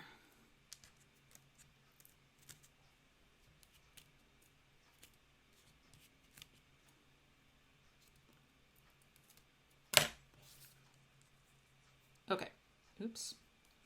Falling apart. Falling apart. All right. So I'm going to butt those little corners right up looking to make that straight. Ooh, this one I forgot to cut the overlaps off. Apologies, I missed one on my overlappies. I gotta say, y'all, my eyes, not what they used to be. I don't know. Okay, I'm gonna admit this. Hopefully there's someone who can feel the same as me. I have a really hard time on my phone seeing what the little emojis look like. You know what I mean? Like when they're really small, I'm like, I can't get out the details of those little emojis. And I think, oh, I wish I could just like pinch. Maybe you can. I wish I could like pinch and make the emojis bigger so I could see all the details. So anyway, that's perils of getting older. All right, so it was important to get that on before we put the pop-up in. And then also we want to get this big panel decoration on this panel before we get the pop-up in. Okay, so a little bent corner on mine over here. All right, so this, I think both of these are the same size. Yeah, and they're the same paper, so it doesn't matter. Just one of the two is going to go here. And once again, I mean, if you like the blue side better, you can make a creative choice. Completely up to you.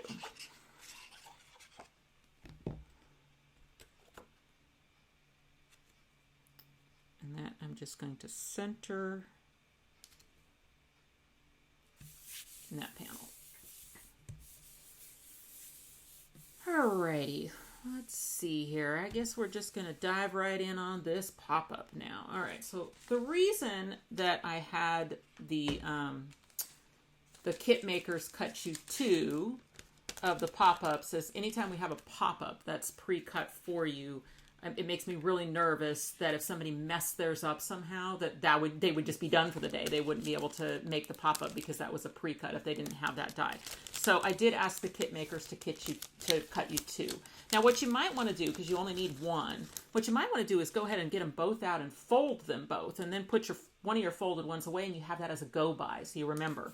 These white labels, those are what came out of the inside when they were die cut. They are not used on this card. I just asked the kit makers to throw them in the kit, so you just have those for another project, okay? So you don't need your two labels. Those are leftovers.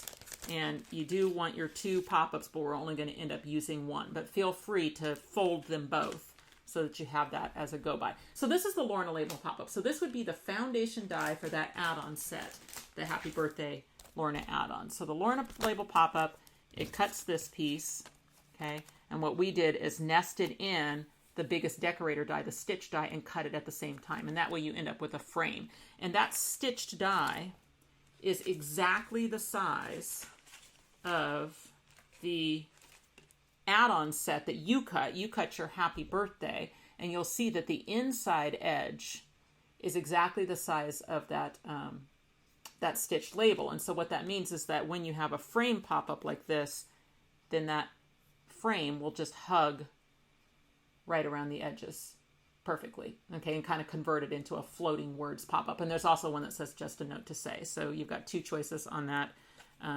The Happy Birthday is the one that we're using on this. And the reason the happy words is already on it is because I had to use the die as a stencil and drop those happy letters right through the die and onto the pop-up, or the frame, I guess I should say, during prep work. So that's been done. So, okay, getting back to our Lorna label. So something to know about this die. We cut this out of a heavy cardstock. There is an open area of the die, okay, right there, all right, to help you get the paper out and all that. But what can happen with your heavier cardstocks is that you get just a little embossed edge, okay, a little bit away from the score line that you want to fold on, okay? And that can be confusing if that's the first time you're using this die, is you look and you say, oh, I have two score lines really close together. You do not. You have one score line in the middle and one score line next to the tapered tab. And what you're seeing, if you're seeing a double line, is a raised area where it kind of pushed up into the die. So the line that you're looking for is the one that's right through the middle, end to end, and you can see that the die has pushed the paper down. So if you see the line where the paper looks like it's coming towards you, that's not the line you're folding on. You're folding on, if you look here at the pop-up, the first one you come to, okay? And it's scored all the way across. That's the actual score line, all right? And you want to fold on that line. And ultimately, you do want it to go as a mountain fold, meaning you're looking at the top of the mountain. I always find it a little easier to fold towards myself on lines like that, especially with thick cardstock. And then once I've broken the fold, then I can reverse it and have it go the way I want it to. Because this is thick cardstock, feel free to hit it with a bone folder. Okay, so you get that crisp fold. Okay, so there's my mountain fold. And then here next to the tapered tab, in fact, if you want to just turn it over, it's probably easier. Again, you're looking for the one that's closest, right at the edge of the taper, there's one that's been pushed in. That is the score line. Okay, so again, I'm going to break the fold towards myself. It's right at the edge of the taper, and then I'm going to reverse it. Okay. Oops, I didn't get all the way over here. Yeah, that's a really thick cardstock. You know what? I'm going to fold it. I'm going to break the fold all the way across as a valley fold first, I think, and then I'm going to reverse it. Okay. And once again, I'm going to hit it with a bone folder. Okay. And then you've got these little small tabs on the side of the pop-up. Okay. And once again, I think if you break that fold towards yourself first, okay, and then reverse it. That's a mountain fold as well. So everything in the Lorna label is actually a mountain fold. There's only one valley fold in the whole piece, and it's right here at the base of this pop-up that brings this forward. That's the only valley fold. Everything else is a mountain, meaning it's folding away from you. Up at the top, you've got you've got the tapered tab. Again, it folds to the back. And then right up at the top of the label, it folds to the back. So see, you've got kind of the up and over there. And then you've got this box at the bottom. So you end up with a label sitting on top of a box in the finished card. Okay. Feel free, if you want to, go ahead and work the folds on your second one and just keep it as a go-by. And that way you have it, for your next card. Again, you're always looking for the ones that are pressed in when you're doing those folds through the middle and at the base of the tapered tab.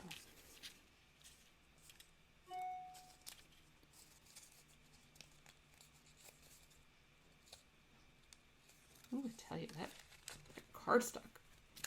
You do not have, and the question people ask me, so you don't have to use heavy cardstock with this pop-up. You don't. I did use heavy cardstock for this one because I was holding up a candlelight and I wanted to make sure it was strong enough.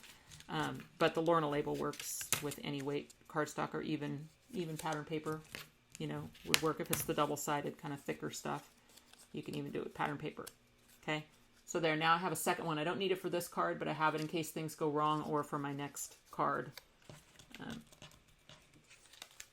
All right.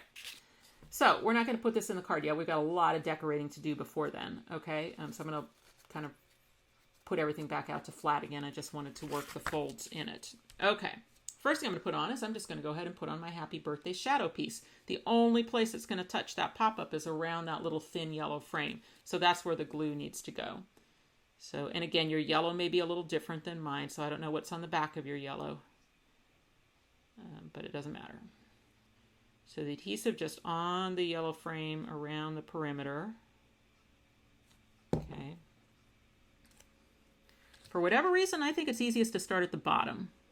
So I start at the bottom. Okay. And it's the exact same size, so it will fit perfectly. Sometimes with the top, you can kind of scooch it down a little bit to match, you know what I mean? If it didn't just like flop down in exactly the right lined up space, you can kind of push the frame until it's right in the position that you want it to be. Okay. Now, if you have not put your happy letters on, just go ahead and do that. The reason that mine were already done is because a neat feature of that add-ons die, the Lorna label, the Happy Birthday Lorna add-ons, which are buried in my pile over here. Sorry, get them out. Yeah. Is that you can sync the letters through the die. You can use the die as a placement tool. So you can set that die down over the piece that you just cut, and then you can sync your letters right through the die to get perfect placement. So that's true of the block letters. Okay, so that's true for Happy on this one, and the Just on the Just a Note ones has the same feature. Here you can sync it through the die. Then on the script word, which is the birthday word, I actually had you cut it twice. I had you cut it out of the pink with nothing on it, and then I had you cut it with packing tape over the top. Let me see. There it is. And I did that just so it would be, I just thought it would looked cool as a stacked, you know, just having a little more dimension to it. I thought it showed up better, you know, against with that pink behind it and stuff. So what you're going to do is you're going to glue the shiny birthday to the not shiny birthday. So we're going to stack those up first, and then you'll glue them to your pop-up. Okay. So, and again, that was that packing tape trick where we put packing tape over the pink cardstock before die cutting so that it would be shiny, glossy.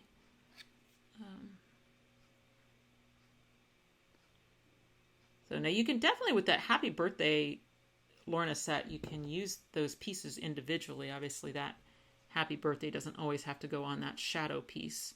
Or even, I think it's kind of cool too to mix and match like stamped and die cut words. So for instance, this lovely script birthday might look great with a stamped happy above it, you know, or birthday greetings underneath. That might be kind of cool. So I like to mix and match. All right, so now I've got my stacked birthday, and then I'm going to glue that to the pop-up.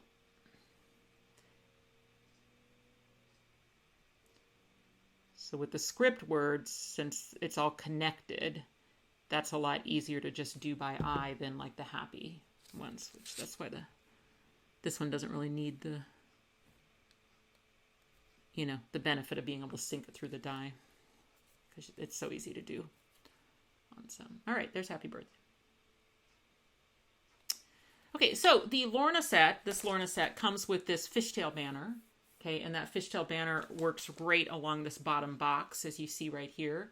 In this case, knowing that I wanted the fishtail banner with the greeting on it to be white, then I went ahead and had you cut, just with your trimmer, a piece of cardstock that's just a little bit smaller than that box. Okay, so we're going to go ahead and put that pink cardstock on that lower box of the pop-up.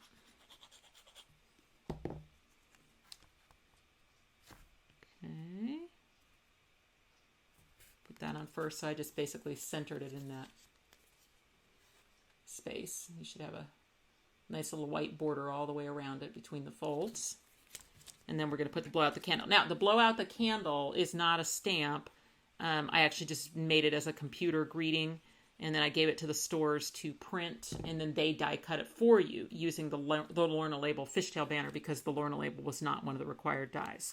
Okay, so if you wanted to make this card again, and you're a kit holder, then you have that blow out the candle greeting in your handout. So on page 3 of your handout, I gave you those greetings, and I gave you the little guideline around them so that it will fit that fishtail banner. So you have to print this at 100%. So those of you who have this, it says right here, extra greetings, print at 100%, no page scaling. Okay, after you're printing, you can put a ruler against that 1-inch scale, and if that's less than an inch, like say 7/8 of an inch, that means that your PDF is shrunk, and that's it defaults.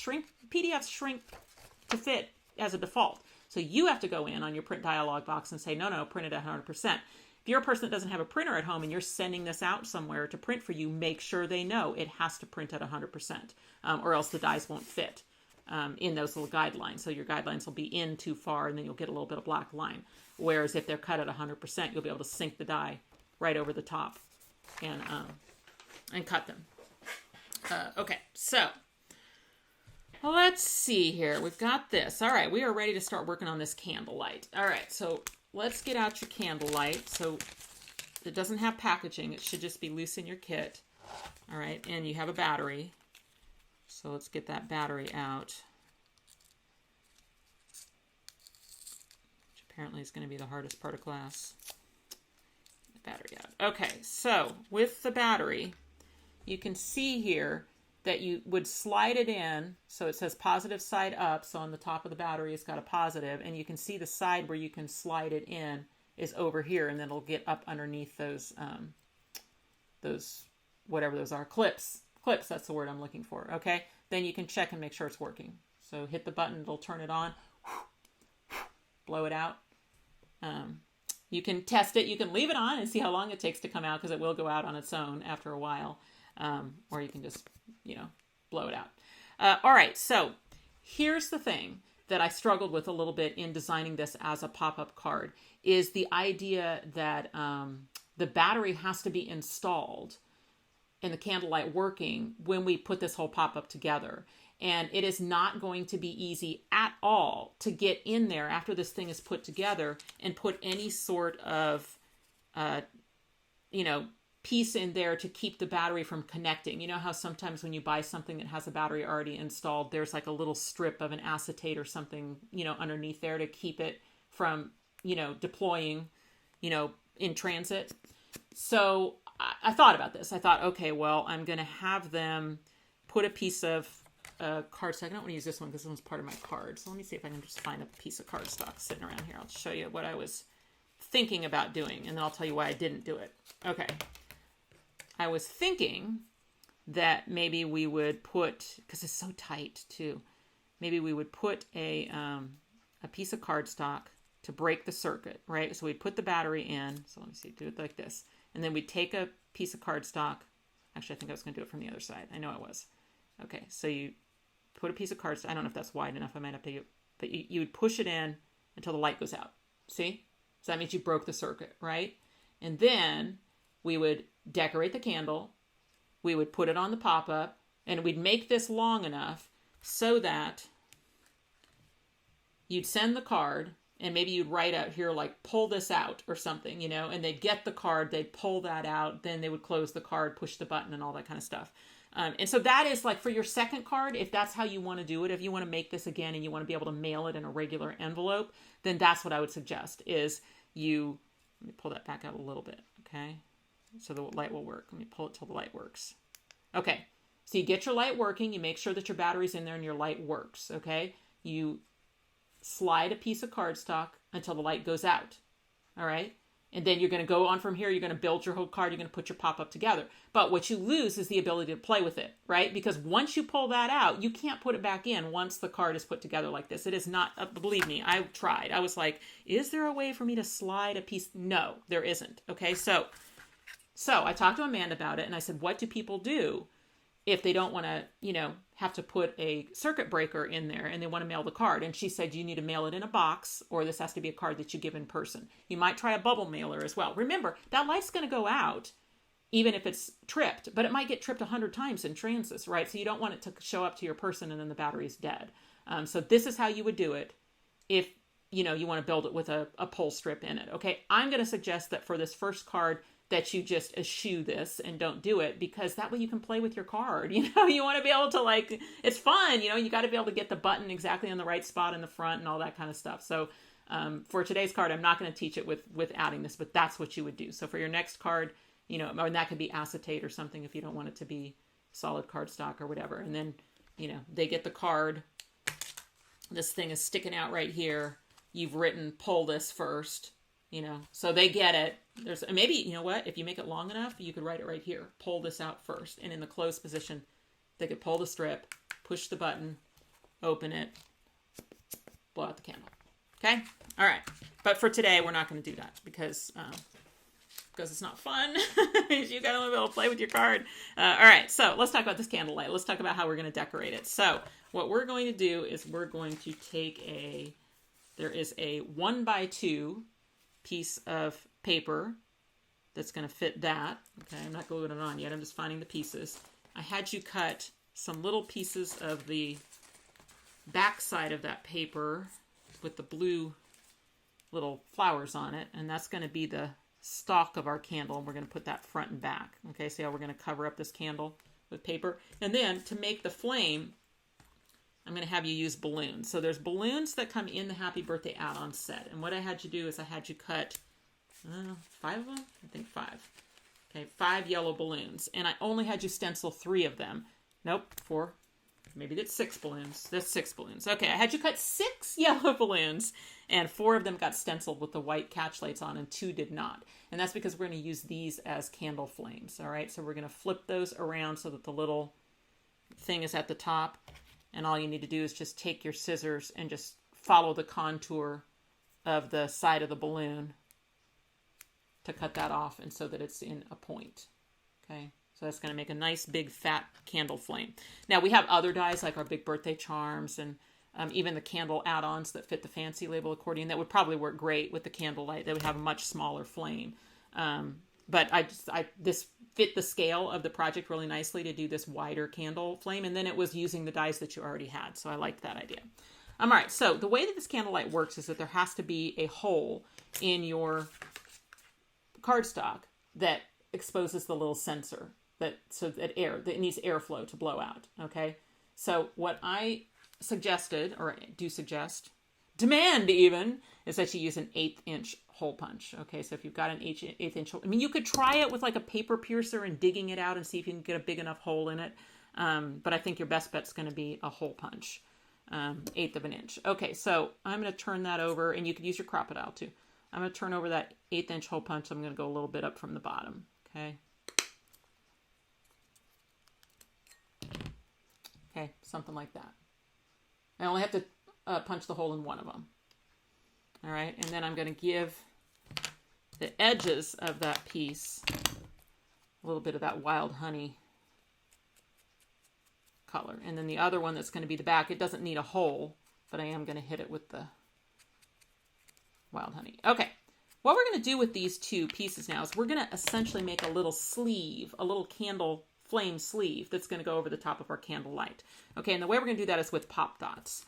So what's going to happen, this is going to go over, and you're going to need to see that little sensor. So you've got the light up at the top that's like kind of yellow, and then below that you've got that little box or whatever, and there's kind of like a little dot there or whatever. I mean, that little box thing is what we want to have where we can get some airflow around it. Okay, so if I hold that in place, you know what, let's do this. I'm going to put this one behind it in approximately the same position, right?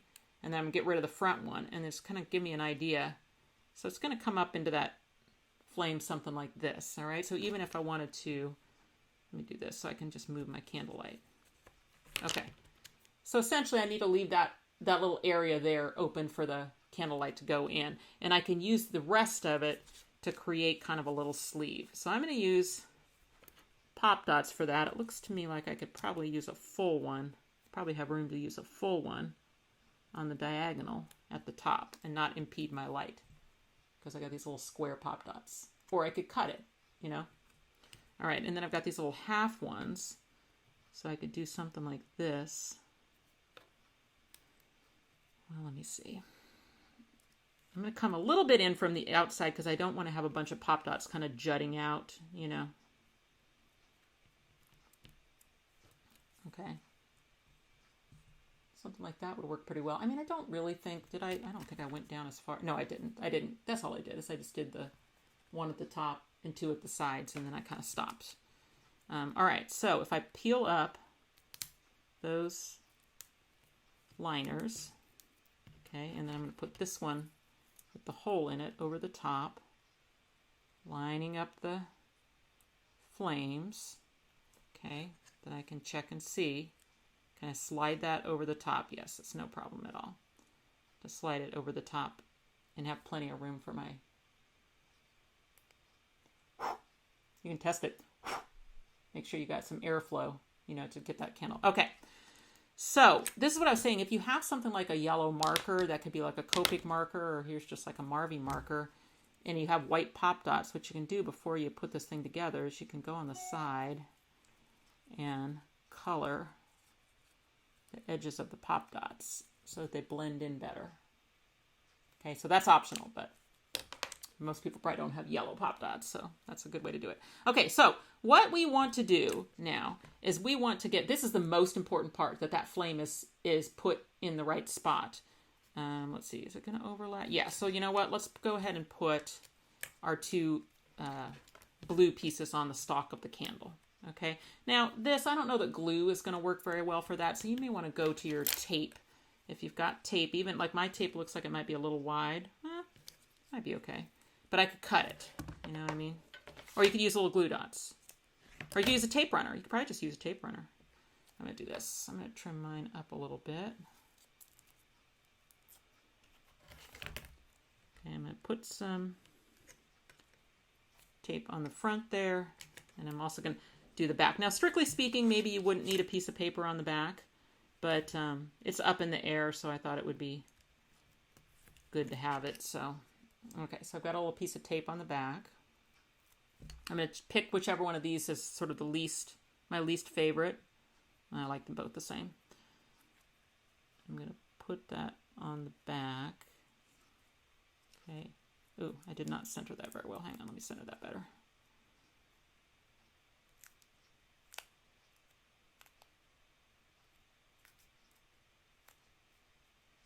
Apparently that's very difficult. I don't know why. Okay, there we go. I got it centered. Now, actually, if I look at that, I think I might have used a little bit of the pink ink on the front one on the edges. Okay, just the edges. And really only the one on the front needs it. Okay, so I'm going to peel up that liner on that tape.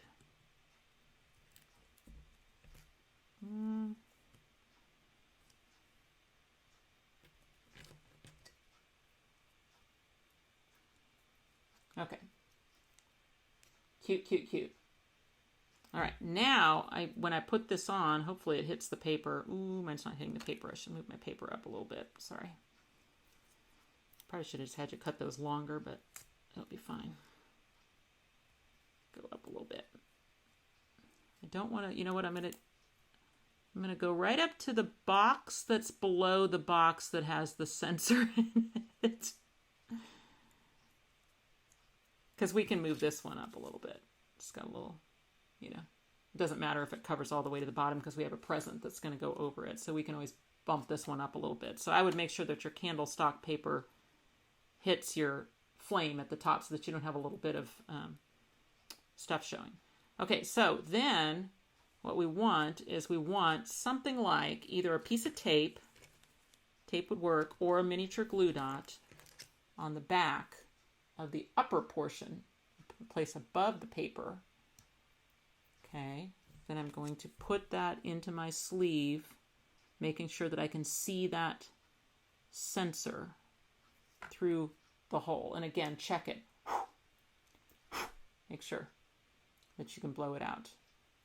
Okay. And then you can, you know what, I don't think I am. I have pretty thick pop dots today, so I think I'm just going to utilize that tape on the back. I think when I made my first one, I must have used thinner pop dots because I was actually able to stick a little glue dot under this front edge too. And you may be able to like put a little glue there. Or maybe a thinner pop dot, actually. That might actually work.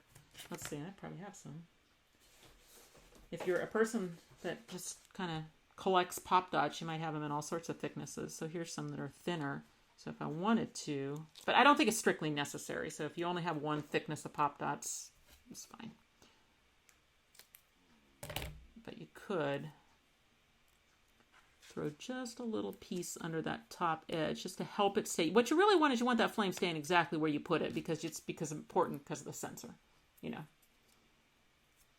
All right, so I feel like that's solid on there. I can check it. So this is what I'm saying about if you put I guess maybe now you could put the slider piece in, if you wanted to try and break the circuit.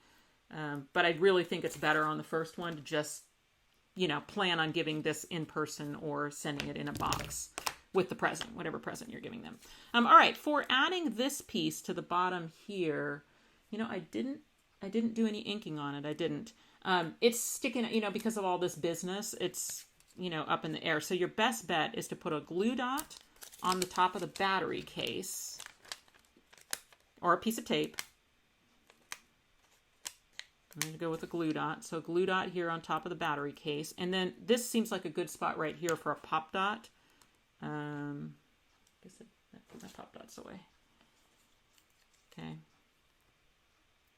And you could cut the pop dot if it's too big or whatever. So that seems to be a good spot to kind of match the, the height of this. And then you're going to put this 2x1 piece. And I would just make sure that it starts where your blue paper starts. Okay, even if that means a little bit of the light is exposed at the bottom.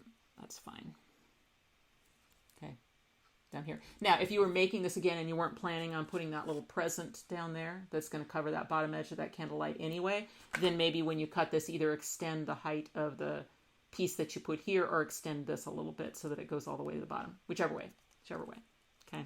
Or cut your hole a little bit higher up your flame so that these that's exactly what I did, is I just don't have that hole quite as high up as I did on whenever, you know, the one that I measured the pieces for. So I think I always say, whatever you do, kind of check it as you go.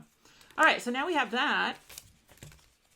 And then this is going to attach behind our happy birthday. And what we need is we need the flame to come up through this hole in the pop-up.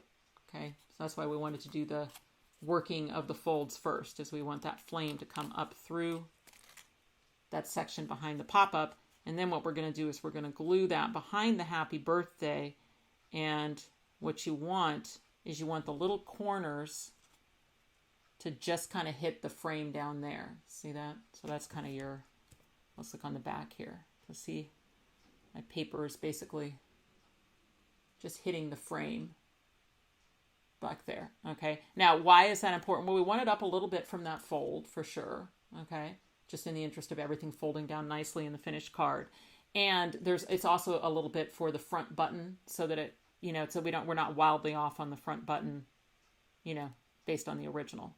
All right, so as you can see, and maybe what would be even easier if you have a pencil here on the back, you could make sure, you could look, you could say, is it straight? Is this coming up straight? Cool, that looks straight.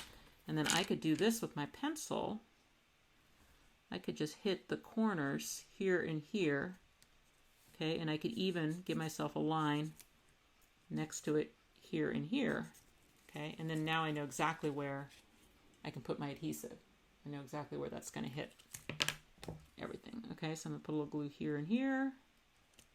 I'm going to get some glue here behind birthday between the pencil lines. Put a little glue here on happy between the pencil lines. Okay, and get that attached.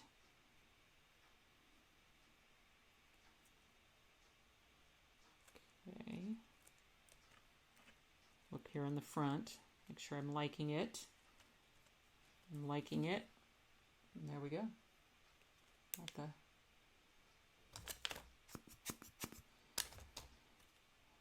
All right.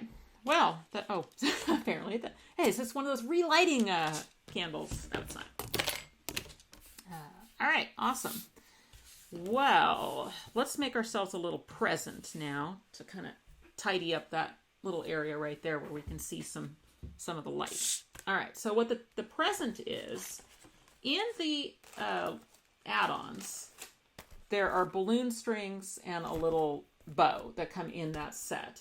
And so what I had you do is I had you cut one set of balloon strings out of pink, and I had you cut a bow out of pink. Okay, and then I had you cut, I'm pretty sure that was 3/4 by an inch. I just had you cut a piece of cardstock to be the present box. Okay, so what we can do is we can use the balloon strings as the ribbons. We just have to cut it into 2 strips. Okay, so cutting that into 2 strips, then one of them I think might be a little longer than the other, and that would be the one that you would use horizontally. But we're going to add some ink around the edges, so if it doesn't quite reach the edges, it'll be fine. Okay, so I'm going to do, yeah, this one of the balloon strings is a little bit longer, so it will fit side to side. Okay, and then the other one's going to be too long. Use that one vertically. Okay, trimming off the edge, the excess. Okay, then I'm going to hit that pink ink. That worn lipstick distress ink is the one I'm using, but any pink ink around the edges. And that'll kind of fix up if maybe your balloon strings didn't quite come to the edge or whatever. All right, and then we've got a little bow to go right in the middle.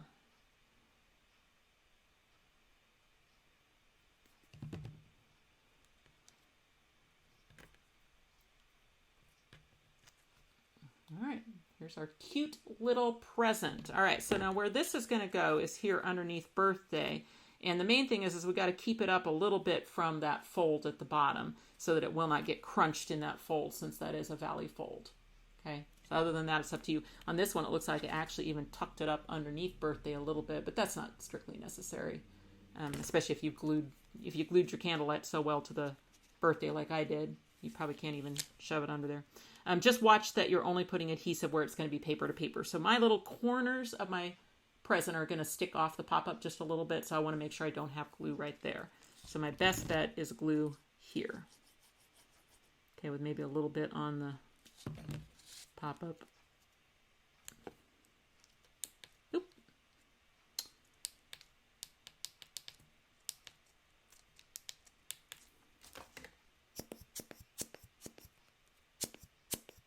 I get a little tired of blowing, so I'm using my my ear cleaner outer. Okay, so you can feel the heaviness now of that piece, and that's why I wanted that heavy cardstock, because the Candlelight's got some heft to it.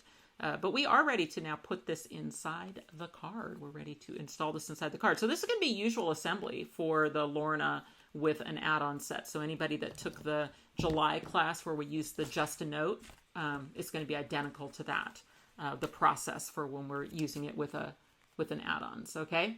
The thing that lines up with the fold of the card is the center fold of the box on the Lorna, okay? And if you want to temporarily make that a little slight valley fold, so see I'm kind of reversing it even though it's going to eventually be a mountain, that can make it very easy to line up with the fold of the card, because you can put a little bend in your card too, and then you can set it down in there and you can slide it back and forth until you get the spot that you think is perfectly centered to your liking. Okay, and then what we have to do is we have to hold that in place, try not to let it move, while we add glue to those two small tabs and kick them under and attach them to the card. Okay, so my adhesive is going to go on those two small tabs. Let me get up closer. I was looking for a piece of paper that I can throw underneath so you can see. See that little small tab's got glue on it. Same thing on the other side. Okay. All right, so then you just keep that in that position. We don't want it to move. And we kick those tabs under and glue them to the card. Okay. And then life gets very, very easy, because now it's anchored. The pop-up isn't going to slide and tilt this way because you've got those two tabs attached. Okay. Then still in that completely flat position, we're going to do the same thing with the tapered tab at the top. Now it's going to be a little bit tricky because it's behind the candle, but just do your best to add your adhesive to the tapered tab at the top. Okay, I mean, if you can get behind the candle to get the center of it, great. Okay, and we want to attach this one in that completely flat position as well. So I'm going to lift it up enough that I can fold it under, okay?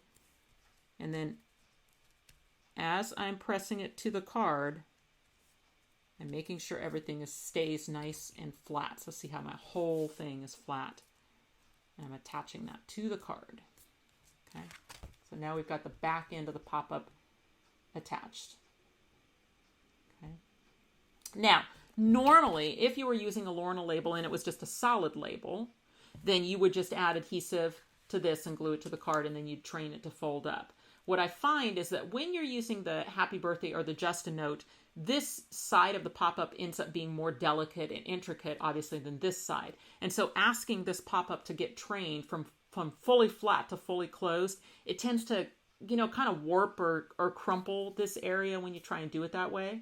So my favorite way to attach this tab, if you're using one of the add-ons with the Lorna, is to find the flat position and do it that way. Okay, so what do I mean by that? I can grab the sides of my Happy Birthday label right now, and I can just rotate. See, I can just rotate the whole thing up. I can just push it up until it's laying on its back in this upper panel of the card. Okay, and then I want to be able to see my lower box front. Okay, so I've got a fold on that center line, and now I can blow out the candle. I've got my Happy Birthday. You can see it's a little ways away from the fold here. My tapered tab is out. My tapered tab isn't under. It's out. Okay. This is the flat position. So when that card is closed, if you had X-ray vision, that's what it would look like in the flat position. And so what we can do is we can attach this tab now.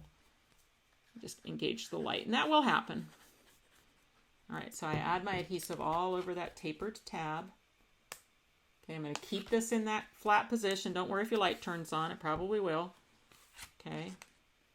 And I'm going to close the card pick up the bottom part of the box. Okay, now the first time I open it, it's going to possibly want to pull that box right off of there. Remember, that's thick cardstock. So as best as you can, as you start to open it, reach into the box, okay, and hold that tab down as you open it. Or alternatively, I will sometimes push against the fold of the box, and then when I get it open, I can actually give it a good press in that open position. And if I collapse that fold in the center, just pull it back out again, okay? And there you go. There's a pop-up with that candle attached. Check and see if you can blow it out. Okay. If you can't blow it out, if your candle slipped or something like that, you know, where you can't blow it out, your best bet to get access to that candle to mess with it, if you want to mess with it in the flat position, is to find a tool. I'm not going to tear my card apart because mine's working well, but let me see. Oh, this is one of my favorite tools. So, or maybe you could use, if you've got a spatula type of tool, okay, try and get this bottom or this one up, because then you can flop this whole thing forward, okay? It's like if your battery became disengaged or something like that, and you can always glue it back on, it'll go back in the exact same position, right? So your best bet, if you need access to mess with your candle, obviously not if you send it to somebody unless they gave it to you a year later and said, can you change the battery, is to undo this one. And then you can flop it forward and you don't have to take this part apart at all. It'll flop forward, you can mess with it, put it back together, okay? And hopefully it's working great. All right, so let's keep going here. We've got that white frame that you already constructed, and then you should have a pink square of cardstock to go behind it, okay? And before we glue those together, you have a strip of pattern paper to kind of go between them, okay? So your first thing is just to figure out, this is all just decorative, so kind of just figure out where you want it, right? So once you've kind of decided where you think you want your pattern paper, you can glue the pattern paper. Well, you can do it either way. You can glue the pattern paper behind the frame and then glue the thing to it, or you can, I don't know what's better. Let's do it this way. Probably easier to glue flat to the back, huh? Okay, so let's see. How far up? I don't know. I mean, this just, really, there's no rhyme or reason to where I put it. Just where I thought it looked nice. It's going to hang over the edges a little, and that's fine.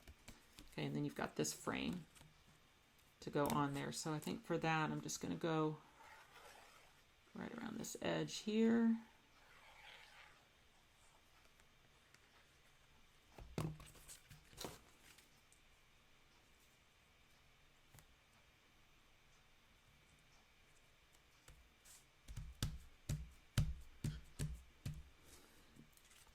Okay, I have those little pieces of tape. I suppose I could try and get the,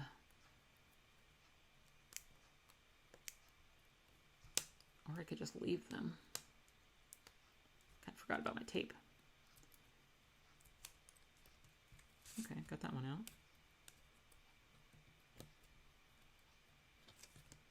I know, see, some people like the spring-loaded tweezers.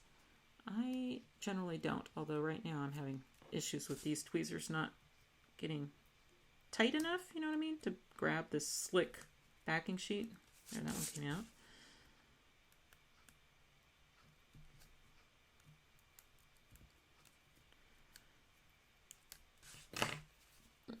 Okay, there we go.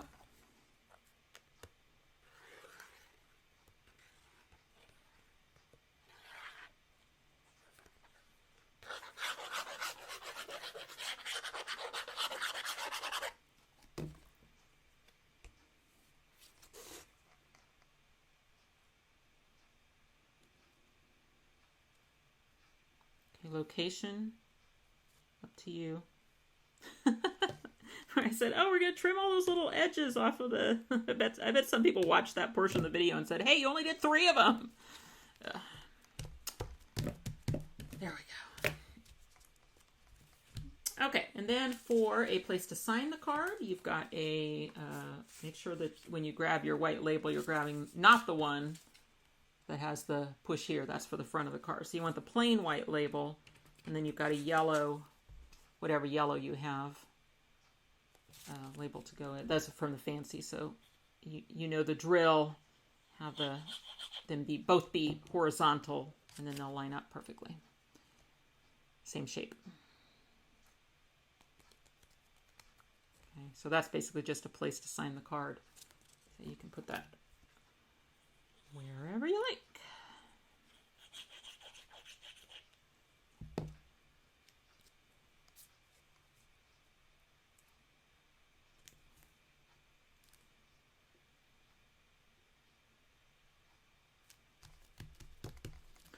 All right, and then for decoration, we're going to use the balloon strings and balloons that come in the set. So you want a pink balloon, you want a yellow balloon, you want a blue balloon string. Oops.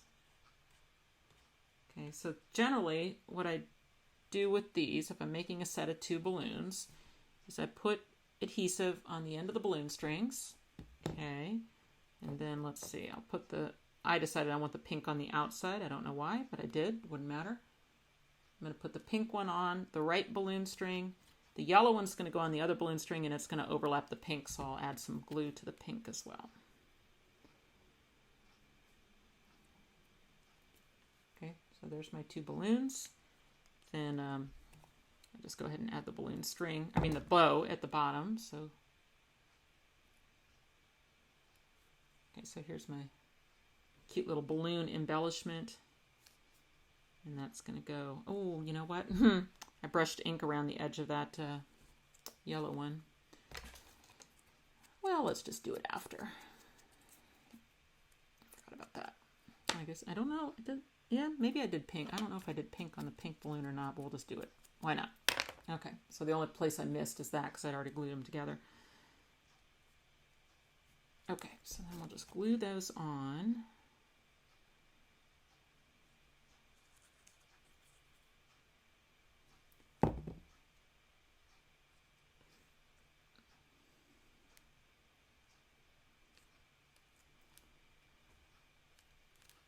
Okay, now we're going to make another set, and we're going to glue it up here on the pop-up.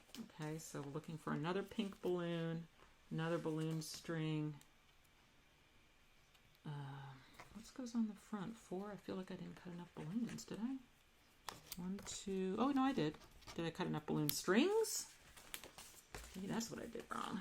Oh, no, there it is. Okay. Well.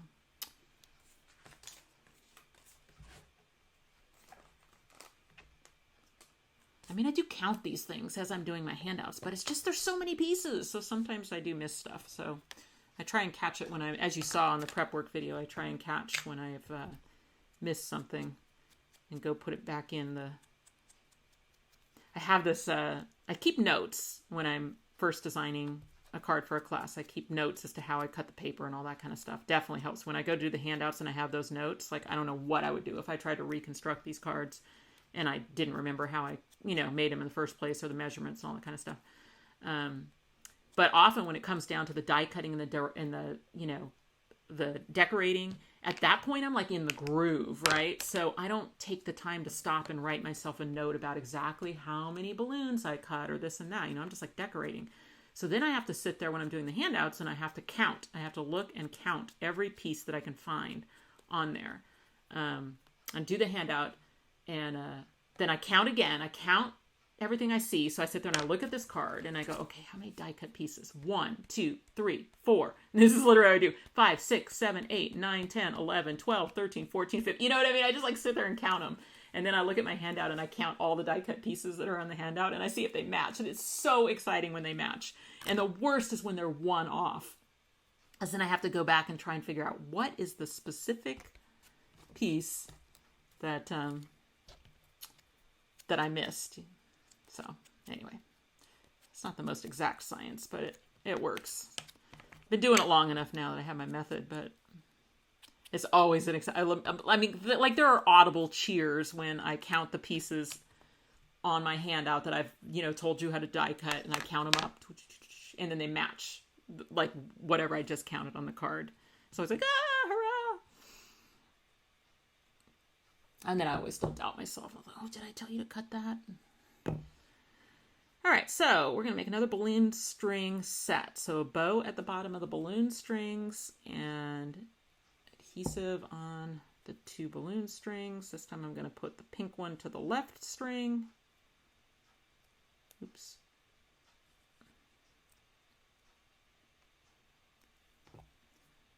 Little glue on the overlap there. I should be paying, you know what, I should be doing this one a little more, with more care, because this is going to be kind of floating over air. So you do want this, you definitely want those 2 balloons glued to each other for this one. You want it to be a nice solid piece because we are going to attach it to the pop-up and let it just float out over air. Okay, so the way we're going to do that is we're just going to use glue on the bow and glue it to the front of the box so that the balloons are just up in the air. The only thing you have to watch is if you went a little too tilty, you could get the balloon out of the card, which you don't want, but you have plenty of room. It shouldn't be a problem. Just pay attention to how much of the bow is going to touch the pop-up so that you don't have stray adhesive, although it will dry. So anytime I'm attaching something to a pop-up, you may have seen me just naturally do that. I always try and press against my finger, not press against the actual pop-up. So I'm going to put my finger inside the box so that when I'm adding those balloons, that I'm pressing against my finger and I'm not potentially tearing a tab off the pop-up. Okay, so I need to close that and make sure that stays in. It does. All right, I think that's the whole interior of the card. All right, so now the front's really super easy. In fact, on the front, we can probably make, you know what, we can probably make a lot of it. I think the only thing we won't want to put on is our this decoration, because we want to make sure that it lines up with the button in the closed position. So we can, let's see, what can we do? We can, where's that piece of thing that I kept trying to lose? All right, so we've got this piece of paper.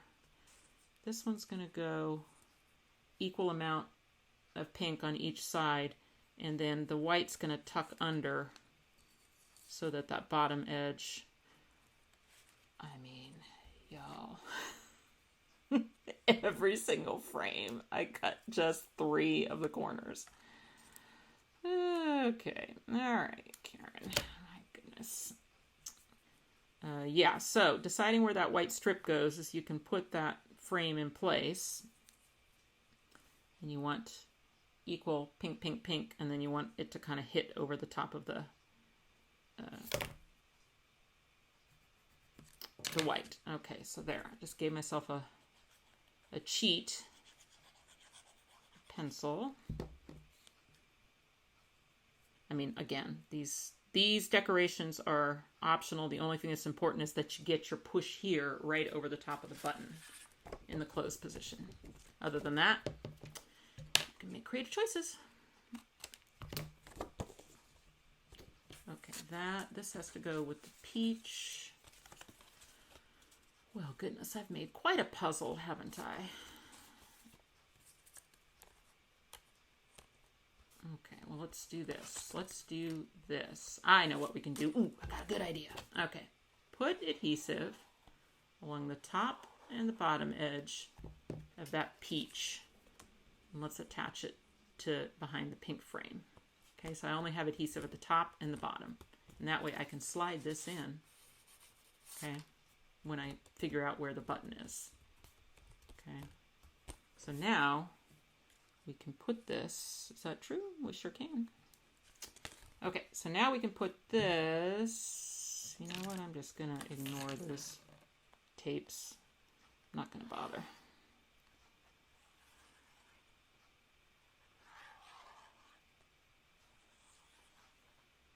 I got all of this to glue down anyway, so silly me. Sorry, don't put adhesive on the sides where you got to slide your paper through. Silly me. Okay, let's get that on there.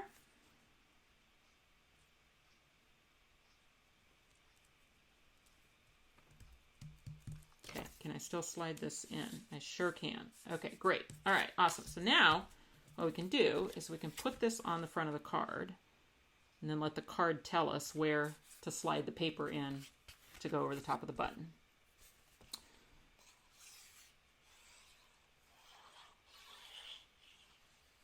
because it might be a little different. I mean, it should be almost the same, but I suppose it makes a difference in how far up or down you attach your candle in the back of the pop-up, because the pop-up itself is always the same size. So, I mean, I did at one point consider, and maybe I even wrote the handout this way, now I can't remember, just measuring down to a certain distance and saying, okay, it's definitely going to be there. But I think what's probably better is to let the card tell you. And you'll be able to feel it. You'll be able to feel when you can click it. See, I can click it right there. So I know that's where the button is. Right here. Okay. Yeah. Yep, that's where the button is. I can feel it as I click it. So then, if I slide my paper in, okay. So basically, I want this this push here button to be right there. Okay, so I'm going to take my little flower. Now, those of you using the retired fancy label accordion, you did not have a flower in your set. Which way does it work? Two things at the top. Okay, so hopefully you just found a little flower from another set, or you used a flower punch, or you've got a little circle, or even if you just had nothing there, I guess it would work. But for those of you using the current fancy label accordion, you would put your flower to be your push here button. And then I used yellow ink on the edges of this one. Okay. And then attaches to the yellow. I mean, they could probably push anywhere in the general area and it would turn that light on. So I don't know how important it is that you get it exactly, like this flower exactly over the button. But, well, that's where it goes. Right there. I'm a little bit closer to the top than I was on my original. I must have, let's see, what would that mean? That means that my button is this way? Anyway, maybe it's not directly over the, no, it feels like it's right over the button right here. I don't know, y'all. That's a little different. Oh, I guess it's not that much different. Oh, maybe I'm wrong. Okay, anyway, sorry, I'm having a whole conversation with myself here. Okay, right there is a good spot, so I'm going to give myself a hickey-do right there. I guess I could do this.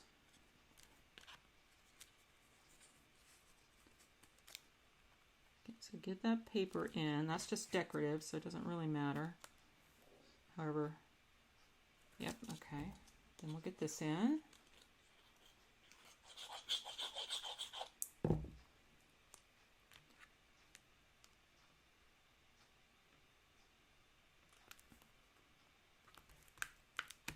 Yep, if you push on that flower and you hear the button click on, then you've got a good location for it. All right, so we are almost done. So your Happy Birthday Lorna add-ons can be used just for the decorative frame. You just have to gut it out so that the Happy Birthday is removed if you want just the frame. Or if you're just planning, you just want that frame around a Lorna label, you can always just glue a stitched label over the top of the words. No one even knows they're there, and then you get the benefit of that cool frame. But when you want to gut it, then there was a peep, I think her name is Deb. Was it Deb? I think it was Deb. Said that she's been exploring taking the die and flipping the die and running it back through because it'll actually take some, if not all, of the words away, and you can gut it pretty easily that way. For today's purposes, we're just going to use the scissors. Just follow the, the contour of the frame. So you don't care about the words, like the words can be destroyed. So only care about the frame.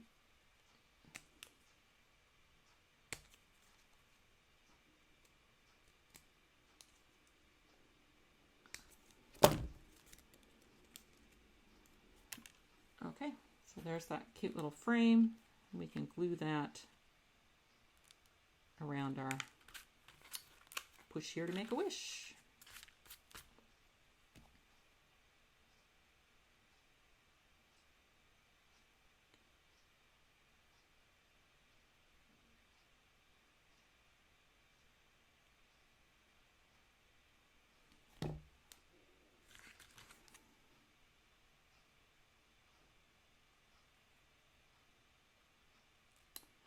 kind of have to decide if you want it to go under the label, because it's just a little bit same sizey, or whether you want it to go over the label, and it doesn't really matter. It's just decorative.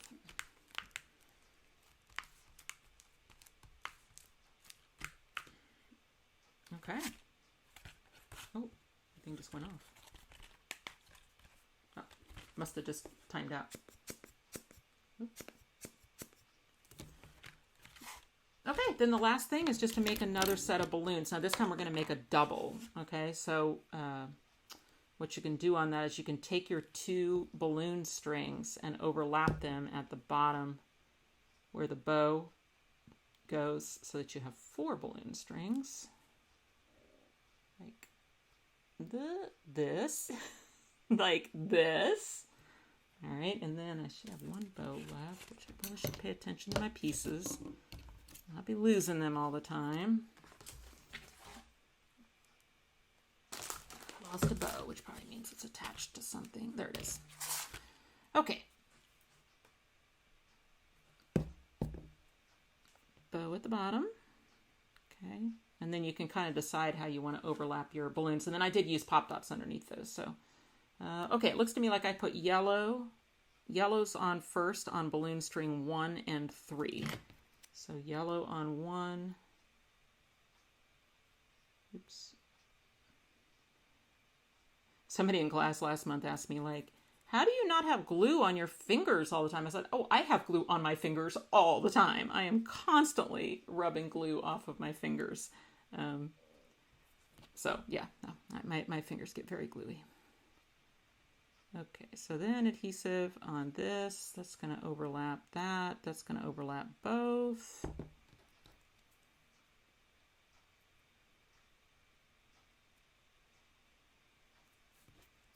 Well, maybe it will. Yes, it will.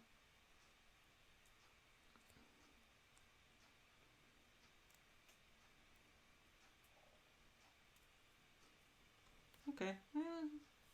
My pink balloon's a little low. Go higher with it.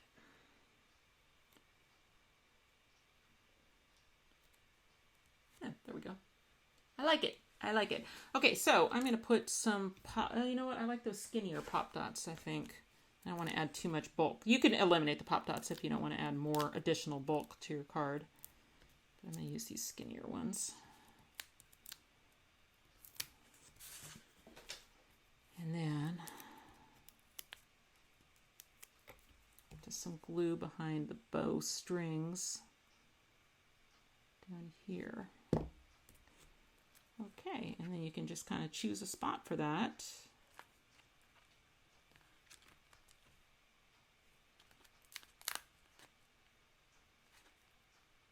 Be a little better centered. And there we have it. 1 light up, pop up, blow out the candle birthday card. Isn't that fun?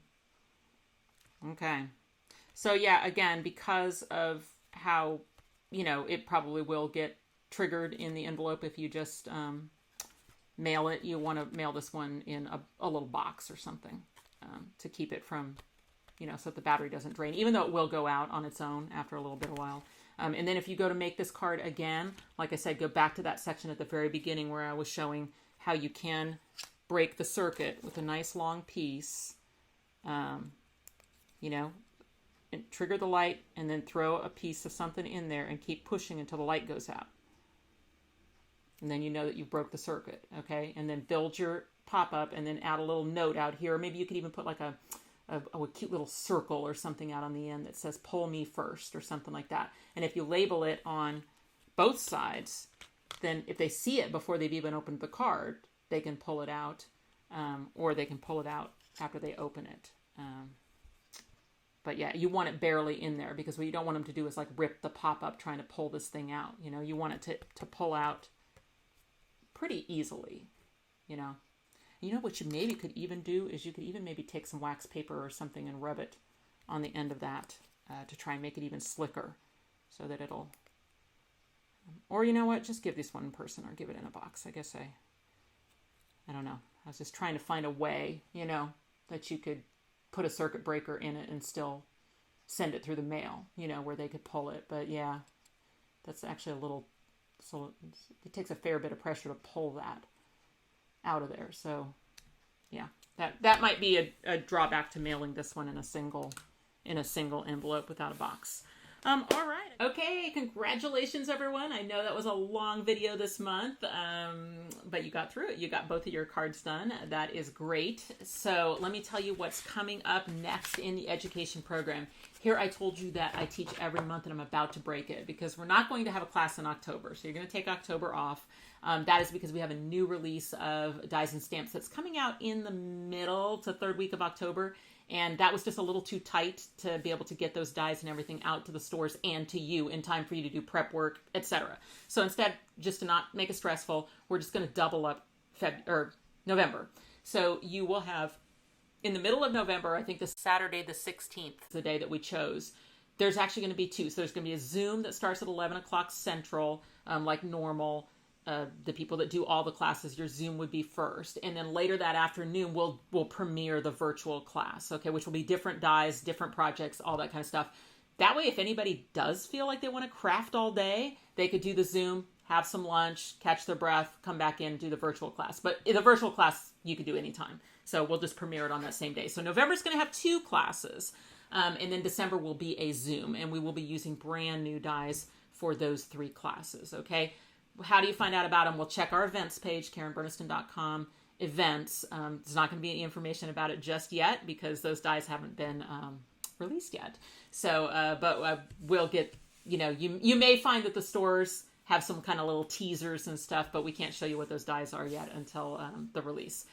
So one more thing I want to talk to you about, an education opportunity, if you're interested, is I am teaching on a paper crafting cruise in February of 2025, so February 9th through the 16th. So Scrapp'n Savvy, which is one of the stores that does our Zoom and virtual class program, this is Carrie, she's the owner. Carrie organizes these cruises, you know, once a year, once every 2 years, whatever, and I'm usually always teaching on them. And so this time it's going to be on the Royal Caribbean Harmony of the Seas. It's from February 9th through the 16th in 2025. So it's a Sunday to a Sunday. We leave out of Galveston. And then you can kind of see we're Galveston, then we're at sea, Roatan, then Costa Maya, Cozumel, at sea, and back to Galveston. So those 3 at sea days, we fill up your time in the conference room of the boat with classes. And then in the evenings, you know, but on the non-sea days, you're welcome to go take all of your excursions and everything like that. So we just kind of fill up your at-sea days. And then there's some other activities and things that go on during the week. But everything's always optional. So, you know, but we have the whole conference room of the ship. And you can leave your stuff there all week long. And it's always open. So you can go down there and work on your projects when you're kind of bored of the pool or you got a sunburn or whatever. But if you want to, like Carrie says, go watch the belly flop contest and skip a class, or you can, because all the instructions and stuff come for you.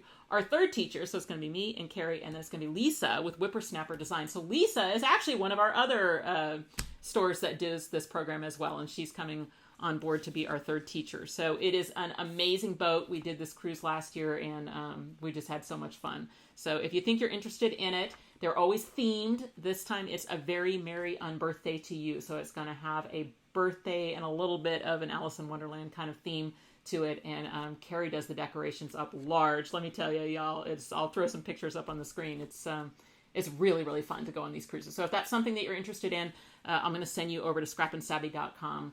We'll put a link in the description box below, and you can find out more information about it. It is not completely full, you know, it's filling. So, if you think you're interested, go get that information as soon as you can. And other than that, I will see you next time. Thanks, everyone. Bye.